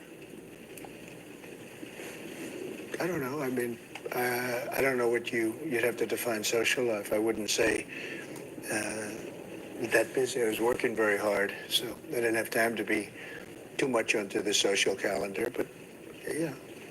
Well, let me try to phrase it this way. In the evenings during that period, you went out quite a bit in New York City to benefits, galas, etc. A lot of charity Way events, to whatever that is. but I don't think that much, no. So, in the period, in the 80s and 90s, we've already discussed you would go to benefits and parties. And is it fair to say that a lot of those parties, there would be or benefits, there would be kind of a photography line either at the beginning or throughout the event? Yes. And that people would take photographs like Getty images and then put them out. And this is another Getty Images printout. And is it fair to say that this document indicates that you were the Grand Marshal of the New York City Veterans Day Parade on November 10, 1995 in New York City? Yes. Similarly true that during this same period, you made appearances on television, correct? Yes. Sitting here today, can you recall any TV interviews that you did that you remember? I did everything. When you say everything, give me some examples if you can. I did the late night shows. I did the newscasts. I even did some of the political shows on Sunday, even though I wasn't really in politics as I am now. But they wanted me to do that, and I did that. They'd ask me to do them all the time. So I did quite a bit of television. I think you already answered this question, but just so the record is clear, did you watch the program Good Morning America from time to time in this period of the late 1980s through the mid-1990s? A little bit. Did you appear on the Today Show during this period? Yes. Same question, did you watch the Today Show during this period? A little bit. During this period, did you have any friends in the television industry, who worked in the television industry? Probably, but I wasn't much involved at that point in the television industry, but I probably did. Anyone come to mind right now? Maybe Bob Wright. Who was Bob Wright? He was the head of NBC, I think, at that time. What about Roger Ailes? When did you become friends with Roger? Later. Ailes? Approximately? More in the 7-8 year ago period. What years were you married to your first wife, Ivana Trump? So, about 78 to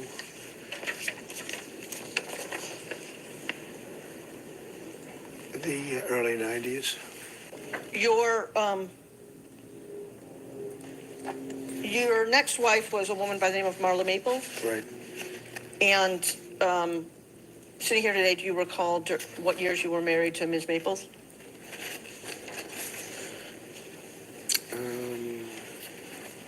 I'd have to get the exact dates for you. I can do that very easily.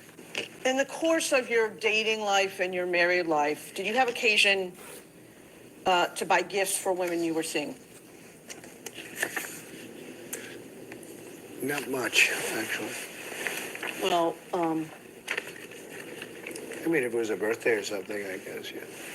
And other than birthday presents, did you buy gifts for women you were dating? I mean, it's possible, but I don't think very much now. I take it you bought gifts for your wives for their birthdays? Yes, No. And I take it you bought gifts for women you were dating? It's, probable. At least in your first marriage, you were seeing women outside of your marriage while you were married, correct? I don't know. Well, you were You don't know if public you about the was fact that you a cheater? were seeing Ms. Maples. You and were was still married aping to Ms. people. to You Ivana know they Trump, were no? your wife. No, I don't think I was public about it. Well, there were many, She many didn't say nothing articles about public. correct? This No, I I don't think missed. I was public about it. But if, no, I don't think I was public about it at all. Yeah, isn't it true that you were seeing Ms. Maples before you were divorced from Ivana Trump? I don't know. It You don't was wanna talk toward the about end that. of the marriage. So I don't know, really. It could be a lap over, but I don't really know. Did you ever have occasion to go to the department store Bergdorf Goodman? Very rarely. You say very rarely. Can you give me more detail? How rarely? I mean, for me, almost never. I would very rarely go there. When you went there, what do you recall shopping for? I don't know. It's possible I was there, but I don't know that I ever shopped there for myself. So when you shopped there for yourself, to the extent you went there, you were shopping for others? I don't think I ever shopped for others. It's possible that one or both of my wives shopped there a little bit, but I don't remember ever buying something for myself at Bergdorf Goodman. I went there very seldom, almost if ever. Then let's limit it to Bergdorf's. Bergdorf's was pretty close to Trump Tower and very close to the Plaza Hotel, correct? That's right. I'm handing you a document that's been marked as DJT 18. It bears the Bates range Carroll 24378 through 24385. Do you have that in front of you? Yeah. Sitting here today, do you recognize this document? No. I will represent to you that this is the excerpt from Ms. Carroll's book that was published in New York Magazine online, originally online, on June 21, 2019. Okay. At any point in time, did you read this article? Excuse me? Did you ever read this article, this document? No, I don't believe I did. I'm giving you a book. It's marked as DJT 19. It's a book by E. Jean Carroll. It says, "What do we need men for?" And Yeah, I'll be back. if you look at the publication date, it says first edition, July 2019. Do you have that? Do you have that book in front of you? I'm sitting here today, sir. Have you ever read either this book in its entirety or any portion of this book? No, never have. I've never seen the book. Okay. You responded publicly to Ms. Carroll's allegations on the same day that the excerpt was published in New York Magazine, which was June 21, 2019, correct? I think so. Let's take a look at that. So what we've handed you as DJT 20 is a blown up, for legibility purposes, version of a tweet posted by a woman by the name of Laura Litvin at 5:17 p.m. on June 21st, 2019. Do you have that in front of you? Yes. The statement that is in this tweet, is this a statement that you gave? I mean, essentially, that's what I said, yeah. If you could read that statement into the record. It says, statement from President Donald J. Trump. Regarding the, quote, story, unquote, by E. Jean Carroll, claiming she once encountered me at Bergdorf Goodman 23 years ago, I've never met this person in my life. She is trying to sell a new book that should indicate her motivation. It should be sold in the fiction section. Shame on those who make up false stories of assault to try to get publicity for themselves or sell a book or carry out a political agenda, like Julie Swetnick, who falsely accused Justice Brett Kavanaugh. It's just as bad for people to believe it, particularly when there is zero evidence. Worse still for a dying publication to try to prop itself up by peddling fake news. It's an epidemic. Ms. Carroll in New York Magazine, no pictures, no surveillance, no videos, no reports, no sales attendants around, question mark. I would like to thank Bergdorf Goodman for confirming they have no video footage of any such incident because it never happened. False accusations diminish the severity of real assault. All should condemn false accusations and any actual assault in the strongest possible terms. If anyone has information that the Democratic Party is working with Ms. Carroll or New York Magazine, please notify us as soon as possible. The world should know what's really going on. It's a disgrace, and people should pay dearly for such false accusations. See, that's what you have in front of you? Yeah. And I think you've already confirmed that this is a statement that you gave to someone on your staff to give to the press. Yeah. Let's mark as DJT 21, a document bearing the base range. DJT 21, this is the next one, right? DJT 21, a document bearing the base range MP 1795 through MP, I've got it, just stuck together, through MP 1807. You have that in front of you? Yeah. And these are statements that were put out when you were President of the United States? Yeah. And if you look at the top email, kind of the address of the email, it says under that, remarks by President Trump before Marine One departure. Yes. Marine One is a helicopter? Yes. And if you look where it shows you speaking about halfway or 2/3 of the way down the document, it says, the very first thing you say, so we're going to Camp David. Yes. So am I correct in interpreting this as this is a statement you made while boarding or getting on to Marine One? Looks like it. To go to Camp David? It looks like it. Okay. Let's go now to the third statement, which we're going to mark as, this one I can do, DJ 222. Thanks.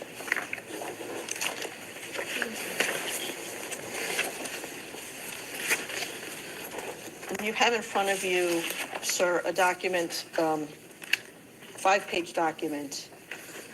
The first page says in bold type, exclusive, Trump vehemently denies E. Jean Carroll allegations, says she's not my type. It's from a publication known as The Hill. It's dated June 24th, 2019, and it's attributed to the gentleman Jordan Fabian and, or maybe not be gentlemen, but it's attributed to two people, Jordan Fabian and Cigar and Genti. You see that? Yes.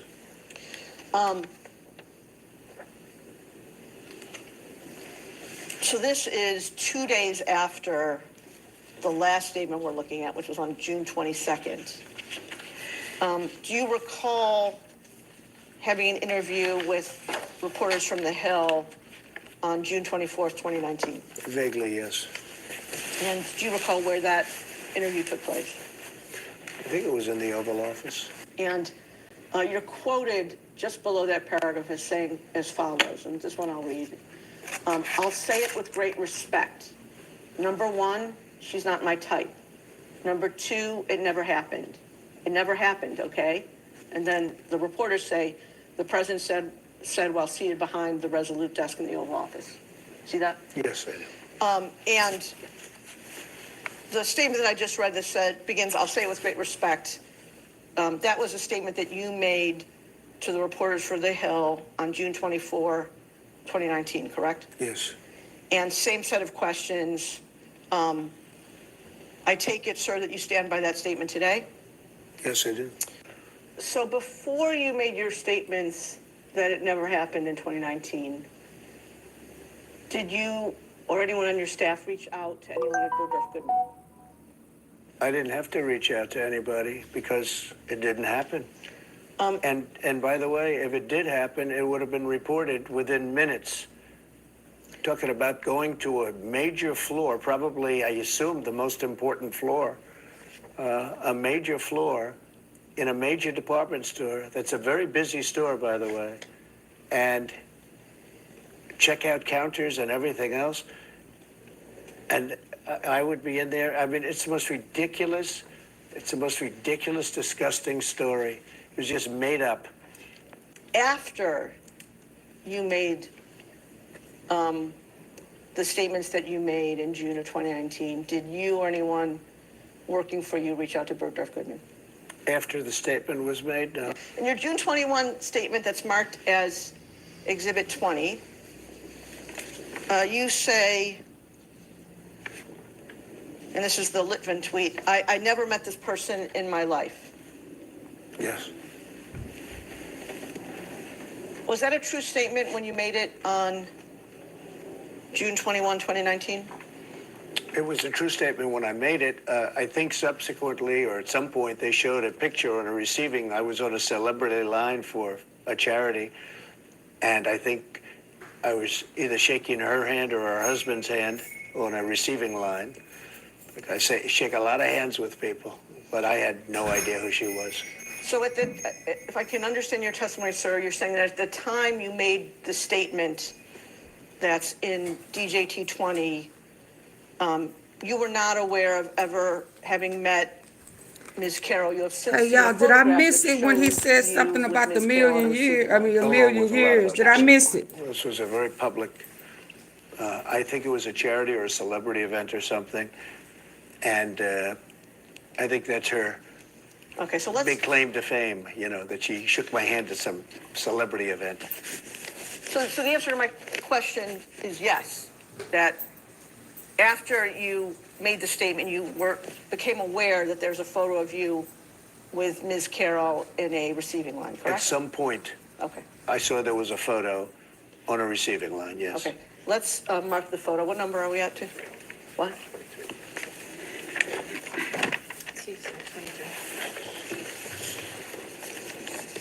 You have in front of you a black and white photograph that we've marked as DJT 23. And I'm going to ask you, is this the photo that you were just referring to? I think so, yes. And do you recall when you first saw this photo? At some point during the process, I saw it. That's, I guess her husband, John Johnson, who was an anchor for ABC, nice guy. I thought, I mean, I don't know him, but I thought he was pretty good at what he did. I don't even know who the woman, let's see, I don't know who, it's Marla. You're saying Marla's in this photo? That's Marla, yeah, that's my wife. Which woman are you pointing to? No. Here. Oh, The person you just pointed to was I E. see. Jean Carroll. Who is that? Who is this? And the woman on the right is your then wife, I don't know, Ivana? this was the picture. I assume that's John Johnson, is that That's Carol. Carol? Because it's very blurry. Now, in your June 21 statement, which is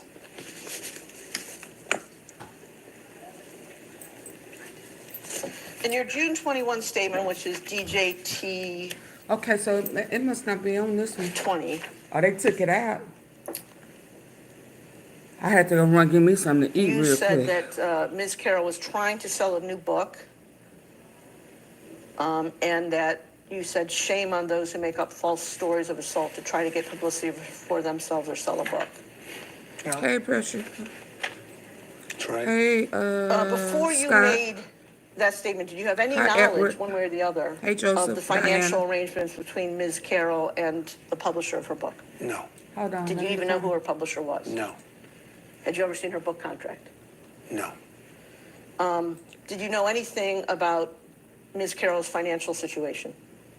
no, Did you know anything about her expected book sales? no idea. Before you made the statement that appears in DJT 20, do you know whether you or anyone working for you did any research on Ms. Carroll? I just don't know. It's possible somebody, when they heard this horrible accusation, it's possible that somebody did a little quick research, but not that I know of.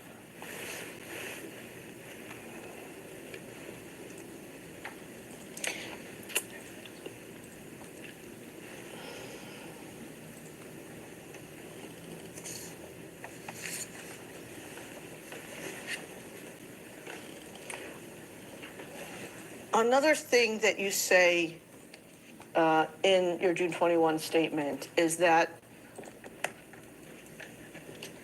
Ms. Carroll was trying to carry out a political agenda.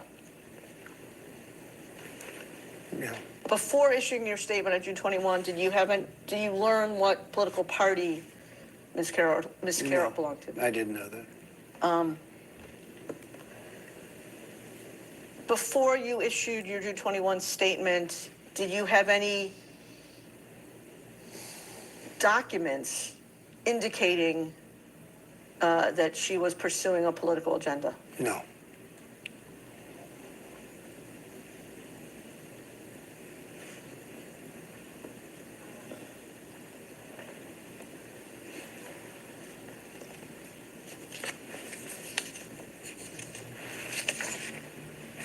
At the end of your statement, your June 21 statement, you say, if anyone has information that the Democratic Party is working with Ms. Carroll or New York Magazine, please notify us as soon as possible. Did anyone ever notify you? I don't know. Sitting here today, you can't recall anyone who notified you? I don't know, yeah. One of the other things that you said about Ms. Carroll at the time appears in your June 24 statement. I gotta find it. Which Hold on, y'all. is DJT 22. Hold on. Let me. And what you said there is, I'll say it with great respect. Number one, she's not my type. When you said that Ms. Carroll was not your type, you meant that she was not your type physically, right? I saw her in a picture. Or among the notable topics, we heard about the president's medical condition, with the White House press secretary there saying that he was evaluated by the White House medical unit after questions and after the president noticed some swelling in his legs, and they said in an effort of transparency that tests were performed. I want you to just listen to this. Let me find what I'm looking for. Hold on. Speculating about bruising on the president's hand and also swelling in the president's legs. So in the effort of transparency, the president wanted me to share a note from his physician with all of you today. In recent weeks, President Trump noted mild swelling in his lower legs. In keeping with routine medical care and out of an abundance of caution, this concern was thoroughly evaluated by the White House medical unit. The president underwent a comprehensive examination, including diagnostic vascular studies. Bilateral lower extremity venous Doppler ultrasounds were performed and revealed chronic venous insufficiency, a benign and common condition, particularly in individuals over the age of 70. Importantly, there was no evidence of deep vein thrombosis or arterial disease. Laboratory testing included a complete blood count, comprehensive metabolic panel, coagulation profile, D-dimer, B-type natriuretic peptide, and cardiac biomarkers. All results were within normal limits. An echocardiogram was also performed and confirmed normal cardiac structure and function. No signs of heart failure, renal impairment, or systemic illness were identified. Additionally, recent photos of the president have shown minor bruising on the back of his hand. This is consistent with minor soft tissue irritation from frequent handshaking and the use of aspirin, which is taken as part of a standard cardiovascular prevention regimen. This is a well-known and benign side effect of aspirin therapy. And the president remains in excellent health, which I think all of you witness on a daily basis here. No, we don't.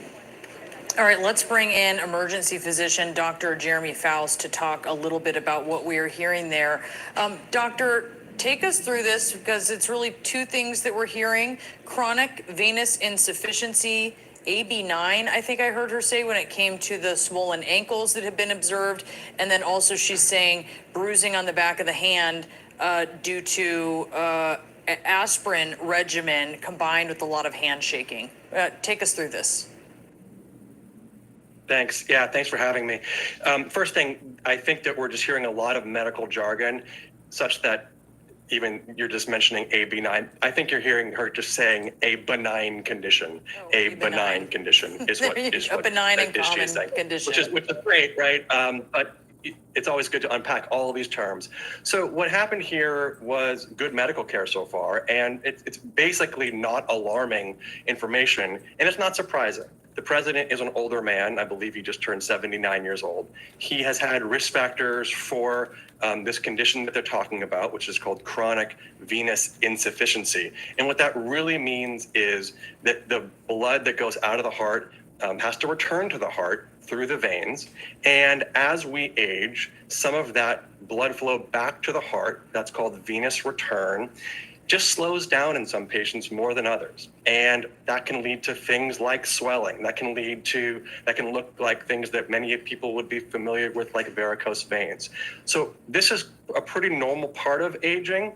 And especially for someone in the overweight to obese category, which is where the president has always been.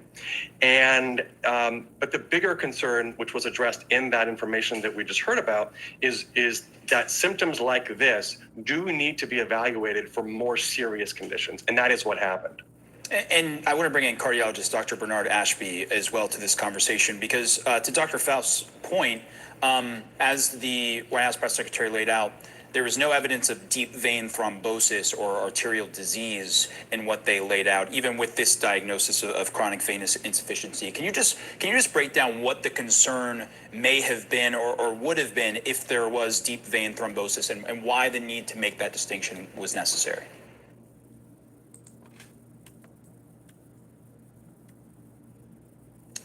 We might be having some audio issues, but Dr. Faust, can if you're still on the line, can I just pose that same question to you, just about the deep vein thrombosis and why that distinction is necessary?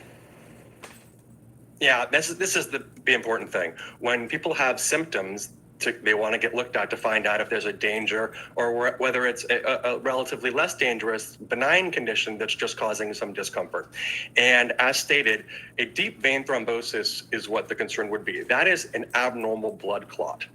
Our blood is always on this balance between how thick and thin it should be. And we have amazing bodies that keep our blood in a really narrow range of how thin or thick it should be for our own safety. Too thin, you bleed too much. Too thick, you make clots, which blocks off the blood supply to vital organs. And so when if your blood is a little too thick or a little too slow, in terms of getting back to the heart, which is this condition that the president does have, these blood clots can start to accumulate in places where they're not supposed to, or get too large to be safe.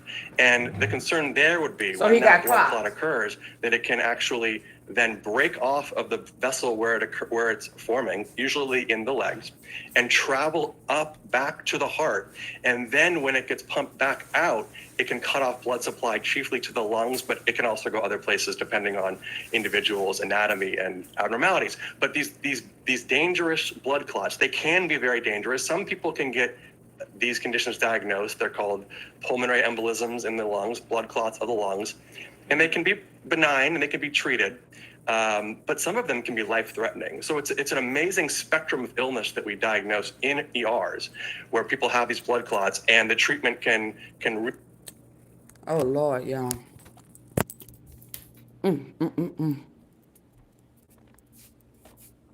I just went and got me some lunch, Lord, from a new spot. Let me show y'all.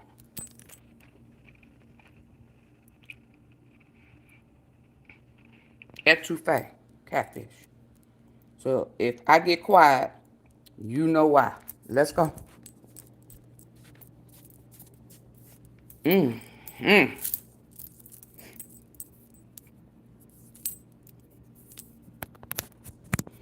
I'm trying to find the one I'm looking for, so bear with me. Really vary from blood thinners by mouth or IV, but in serious life-threatening cases, some of these blood clots need to be removed actually in medical procedures. So he got blood clots. The president is an older man. I believe he just turned 79 years old. He has had risk factors for this condition that they're talking about, which is called chronic venous insufficiency. And what that really means is that the blood that goes out of the heart has to return to the heart through the veins. And as we age, some of that blood flow back to the heart, that's called venous return, just slows down in some patients more than others. So that coloring that we saw yesterday. That can lead to things like swelling. That can look like things that many people would be familiar with, like varicose veins. So this is a pretty normal part of aging. and especially for someone in the overweight to obese category, which is where the president has always been. And but the bigger concern, which was addressed in that information that we just heard about, is that symptoms like this do need to be evaluated for more serious conditions, and that is what happened.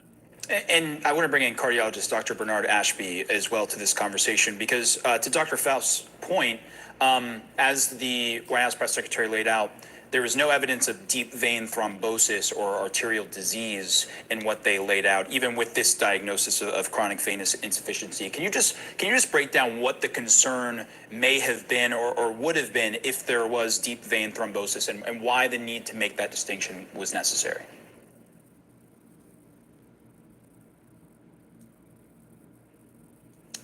We might be having some audio issues, but Dr. Faust, can if you're still on the line, can I just pose that same question to you, just about the deep vein thrombosis and why that distinction is necessary?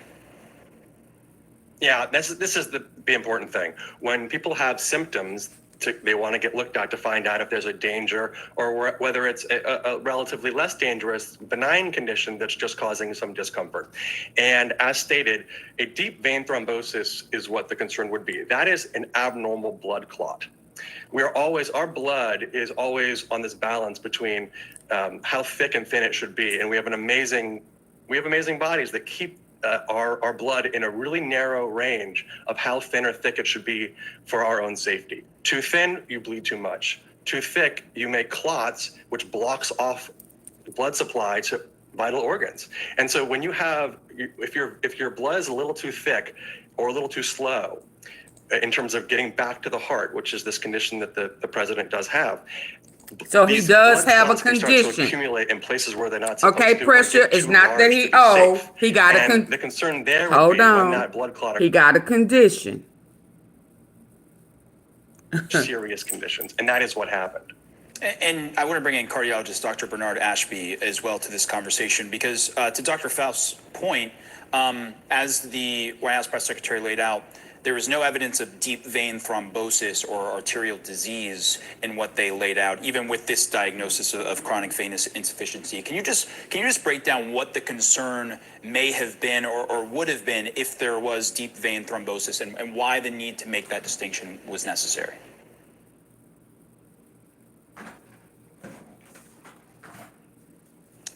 We might be having some audio issues, but Dr. Faust, can if you're still on the line, can I just pose that same question to you, just about the deep vein thrombosis and why that distinction is necessary? Yeah, this is the important thing. When people have symptoms, they want to get looked at to find out if there's a danger or whether it's a relatively less dangerous, benign condition that's just causing some discomfort. And as stated, a deep vein thrombosis is what the concern would be. That is an abnormal blood clot. Our blood is always on this balance between how thick and thin it should be. And we have amazing bodies that keep our blood in a really narrow range of how thin or thick it should be for our own safety. Too thin, you bleed too much. Too thick, you make clots, which blocks off the blood supply to vital organs.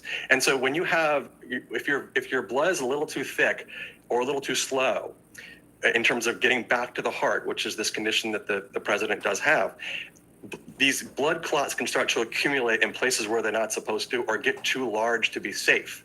And the concern there would be when that blood clot occurs that it can actually then break off of the vessel where it's forming, usually in the legs, and travel up back to the heart. And then when it gets pumped back out, it can cut off blood supply chiefly to the lungs, but it can also go other places depending on individuals' anatomy and abnormalities. But these dangerous blood clots, they can be very dangerous. Some people can get these conditions diagnosed. They're called pulmonary embolisms in the lungs, blood clots of the lungs. And they can be benign and they can be treated. People don't have blood clots. But some of them can be life-threatening. So it's an amazing a lot of people get them and they don't have to be 80, but that ain't just a normal 80-year-old. And the treatment can really that. You always making excuses for him. We ain't talking about Biden. We talking about him. In serious life-threatening cases. See how you always got to move the goalpost? We ain't talking about Biden. Biden ain't in denial about his. We was talking about his swollen feet And that painted ass hand.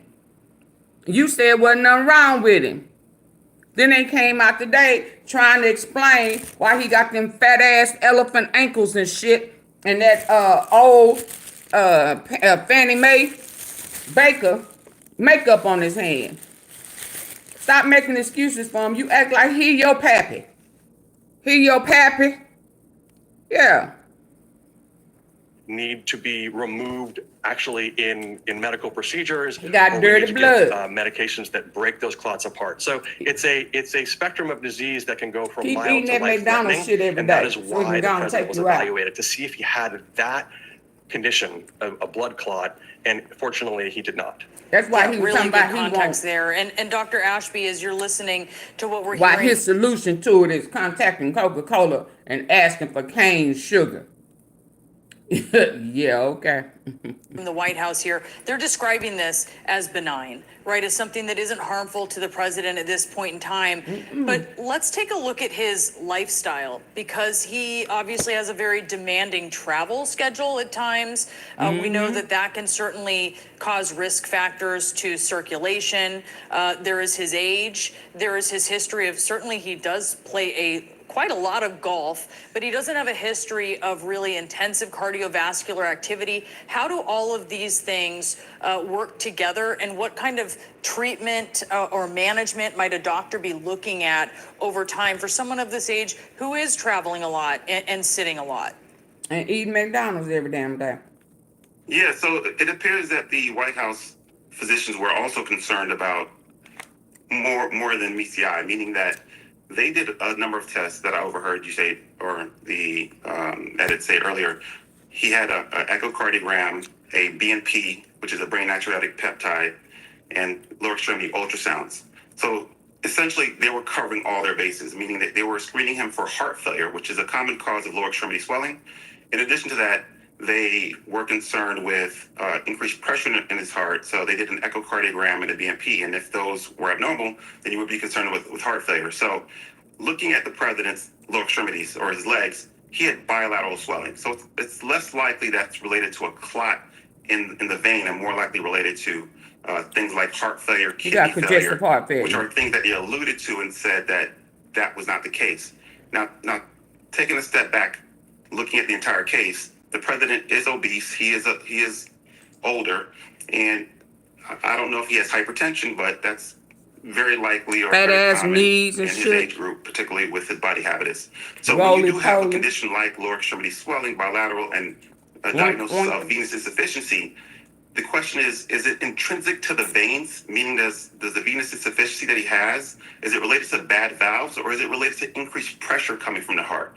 And those can be related to things like weight, also things like sleep apnea, which he fits the kind of the prerequisite for, meaning that he has he's a big guy, he's obese, and more likely to have sleep apnea, which is a condition where you stop breathing at night. And that can also increase the pressure in the lungs, That's which why can he then stink. cause a backflow to the body, and it can be seen as low extremity swelling, or what you saw in the picture. So again, even though he's diagnosed with a benign condition, venous insufficiency by itself doesn't necessarily mean it's benign. The question is what's causing the venous insufficiency. And so I would want to know whether or not he has any evidence of, again, increased pressures in the heart or increased pressures in the lungs, which can be contributing to that. And if so, what is the primary cause of that? Is it sleep apnea? Is it heart failure?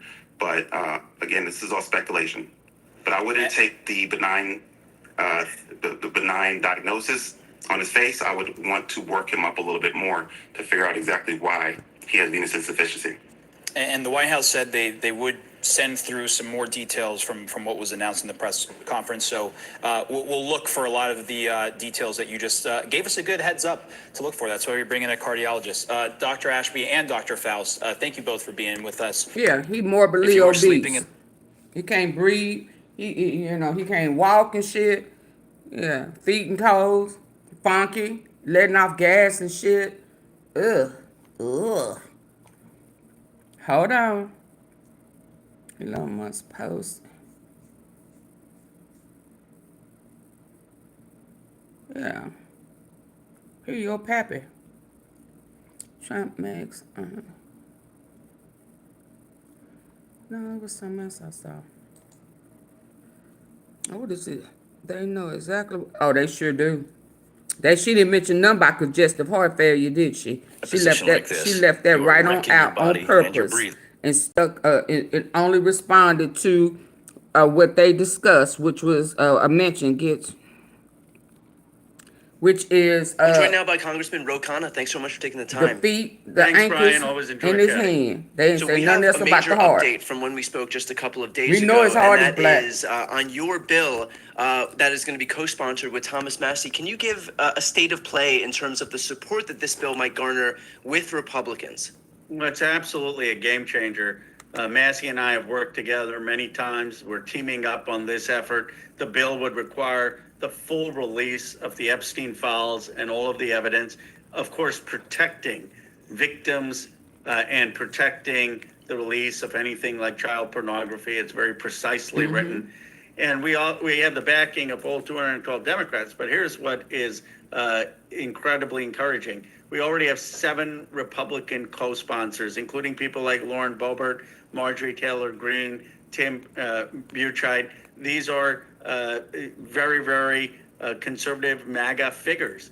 And so we have the votes now to force a vote in the Congress on Let's this go. bill. It requires the bill to Force be there him for the 7 way he days, be then you've got to get forcing everyone to sign himself a on discharge people. petition. So we can't force the vote until September. You gonna get- but we will be able to get this passed through the House. Okay, so let's talk about an effort that might actually force this to come to the spotlight sooner than Force, even I like that. He like forcing There's going to himself be on people. a vote today in the Rules Committee. Can you give an update on what's going to happen there? Well, the Speaker, Leader Jeffries, is putting this up in a good way today, putting up my bill with Massie, saying, well, why don't we vote on it today? We've got 7 Republican co-sponsors. The Democrats are ready to vote on it. Let's get this done. Let's not wait through August recess. The challenge is that it's the Speaker's Rules Committee, and they can block the vote. Of course, it'll be very clear then that the Speaker is blocking that vote. And then we will need to have a discharge petition, meaning requiring everyone to sign on demanding a vote. And that can't happen for another 7 days since introduction, means that can't happen until the August recess, means we can't force literally a vote until September. But this is going to put the Republicans on record again. Are they for the release or not? What does it say that we keep having these efforts? This already happened once in the Rules Committee where they voted it down 5-7. It was already a failed effort in the House as well to attach it to the Genius Act, which is, by the way, Republican legislation, and that failed as well. There wasn't a single Republican who voted in favor of this. And so what does it say that we have effort after effort after effort where we're trying to compel Republicans to, by the way, just do the thing that they themselves claim that they wanted to do, stake so much of their reputations on doing that they won't do it, effort after effort after effort? Well, it's exposing the hollowness of their campaign promises. They said they were going to take on the rich and powerful. They were going to hold them into account. These corrupt men who exploited and abused young girls, that they should not have impunity, and the Epstein files would be released. And they're betraying that promise. But I think it also says to Democrats how we can fight Trump effectively. It's not enough just to grandstand. It's not enough just to hurl insults back at him. We can actually legislatively partner with some of the MAGA base to expose the hollowness of Trump's promises. And so I introduced the First Amendment to the Genius Act. That failed. Then I said, okay, I'm going to partner with Massie and do a bill. And we're going to continue at it. Now we're partnering with the leadership to have this bill come for a vote this today, on Thursday. This is how we fight MAGA, through thoughtful, strategic legislation that partners with MAGA voters and says, look, that Donald Trump's not a real populist. We are, and we're actually a populist party that's going to deliver through the legislative process. I really believe that it's not enough to just be shouting at Trump, that we have to be strategic about how we're going to win back the trust of voters. Completely agree. I have to ask, to what extent do you think that Trump's feud with Massie facilitated him joining you on this effort to co-sponsor this legislation? If you want to drop your auto insurance rate, then don't skip this video. Take a look. I've removed my personal info guide. To co-sponsor this legislation? I don't think it had anything to do with it. Thomas Massie and I have worked together to stop the war in Yemen. We've worked together to stop unconstitutional strikes in Iran. We've worked together against both Democratic and Republican presidents' overreach of authority. And he's a principled person. I disagree with him, but he's principled. And so when he saw that I was trying to get the release, he texted me. He said, I can help. I said, Thomas, are you going to be the only Republican? He said, no, this time I think I can get some of my colleagues. And he's gotten 7.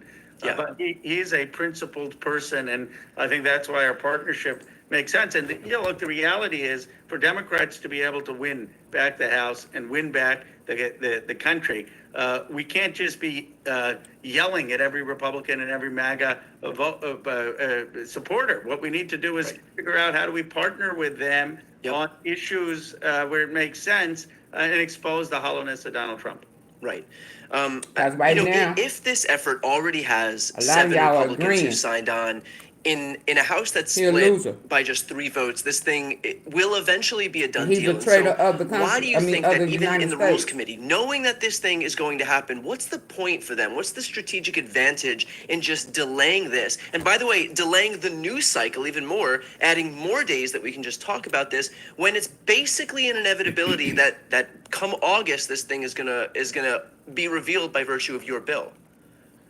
Well, delay is the operative word. That's the tactic in Washington for anything. They want to delay. They want to give Trump time to do a release, to see what more they can do to try to quell this issue, so that their hope is by the time we come back in early September and have a vote, this issue goes away. Either the media interest goes away or Trump does something that satisfies his base. I think they're wrong unless Trump does release all the files, in which case that's great, and we would have been effective. But that's really their hope. They know that a vote today would be deeply embarrassing. I mean, it would be the president's own party calling them out on the floor of the Congress.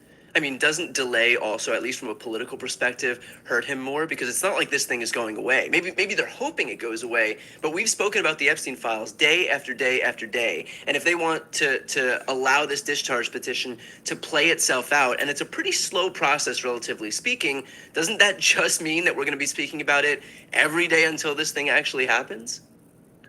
Well, that's on the Democratic Party. We have to make sure that we are speaking about it. I know some people say, well, why are you talking about the Epstein files? People are losing their health care. They're being deported without due process.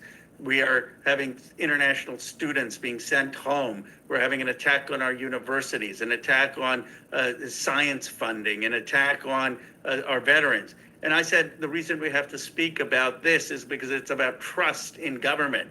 And it's a betrayal of trust. And we have to speak about things that Americans care about and are telling us is on their mind. We can't just say, hey, you shouldn't care about something when people care about it. And so it's for the Democrats to have a boldness to not drop this issue. And that's why I've been relentless this week and will continue to be relentless until we get the files released. But if we don't speak about it, if we aren't strategic about it, then this thing could just disappear and people not held to account. We have to show leadership on it.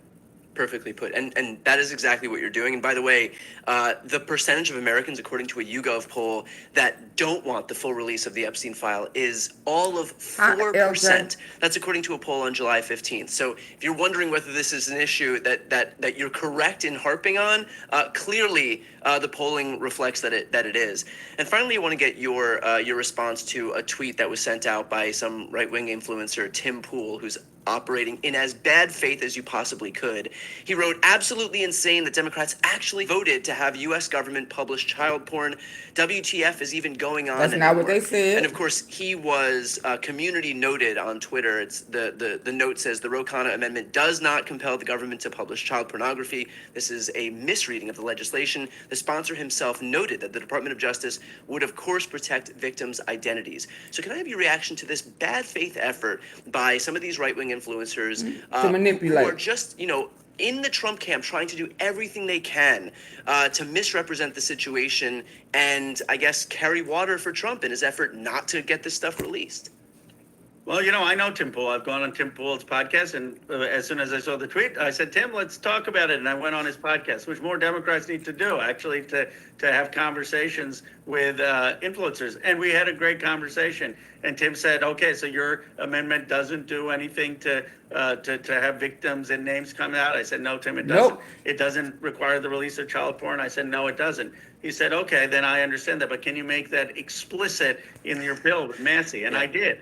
And so he has now said that he supports the effort because it's explicit in the bill. And what we need to do is have the patience to have these conversations with MAGA voters, many of whom are just so they won't be disgusted by what's lying going on, and with and on our side, with misrepresenting. reason and persuasion. 'Cause they don't and want that's their why I partner think name we're going to have a coming big up. majority, and this is our path back to earning the trust of the American people. Well, Congressman, thank you for your leadership on this issue. Okay, and, y'all, I'll be keeping back this in the later. Spotlight like you have. I Appreciate gotta your time eat and today. get back. Thank you, Brian. Bye. Thank you for your work.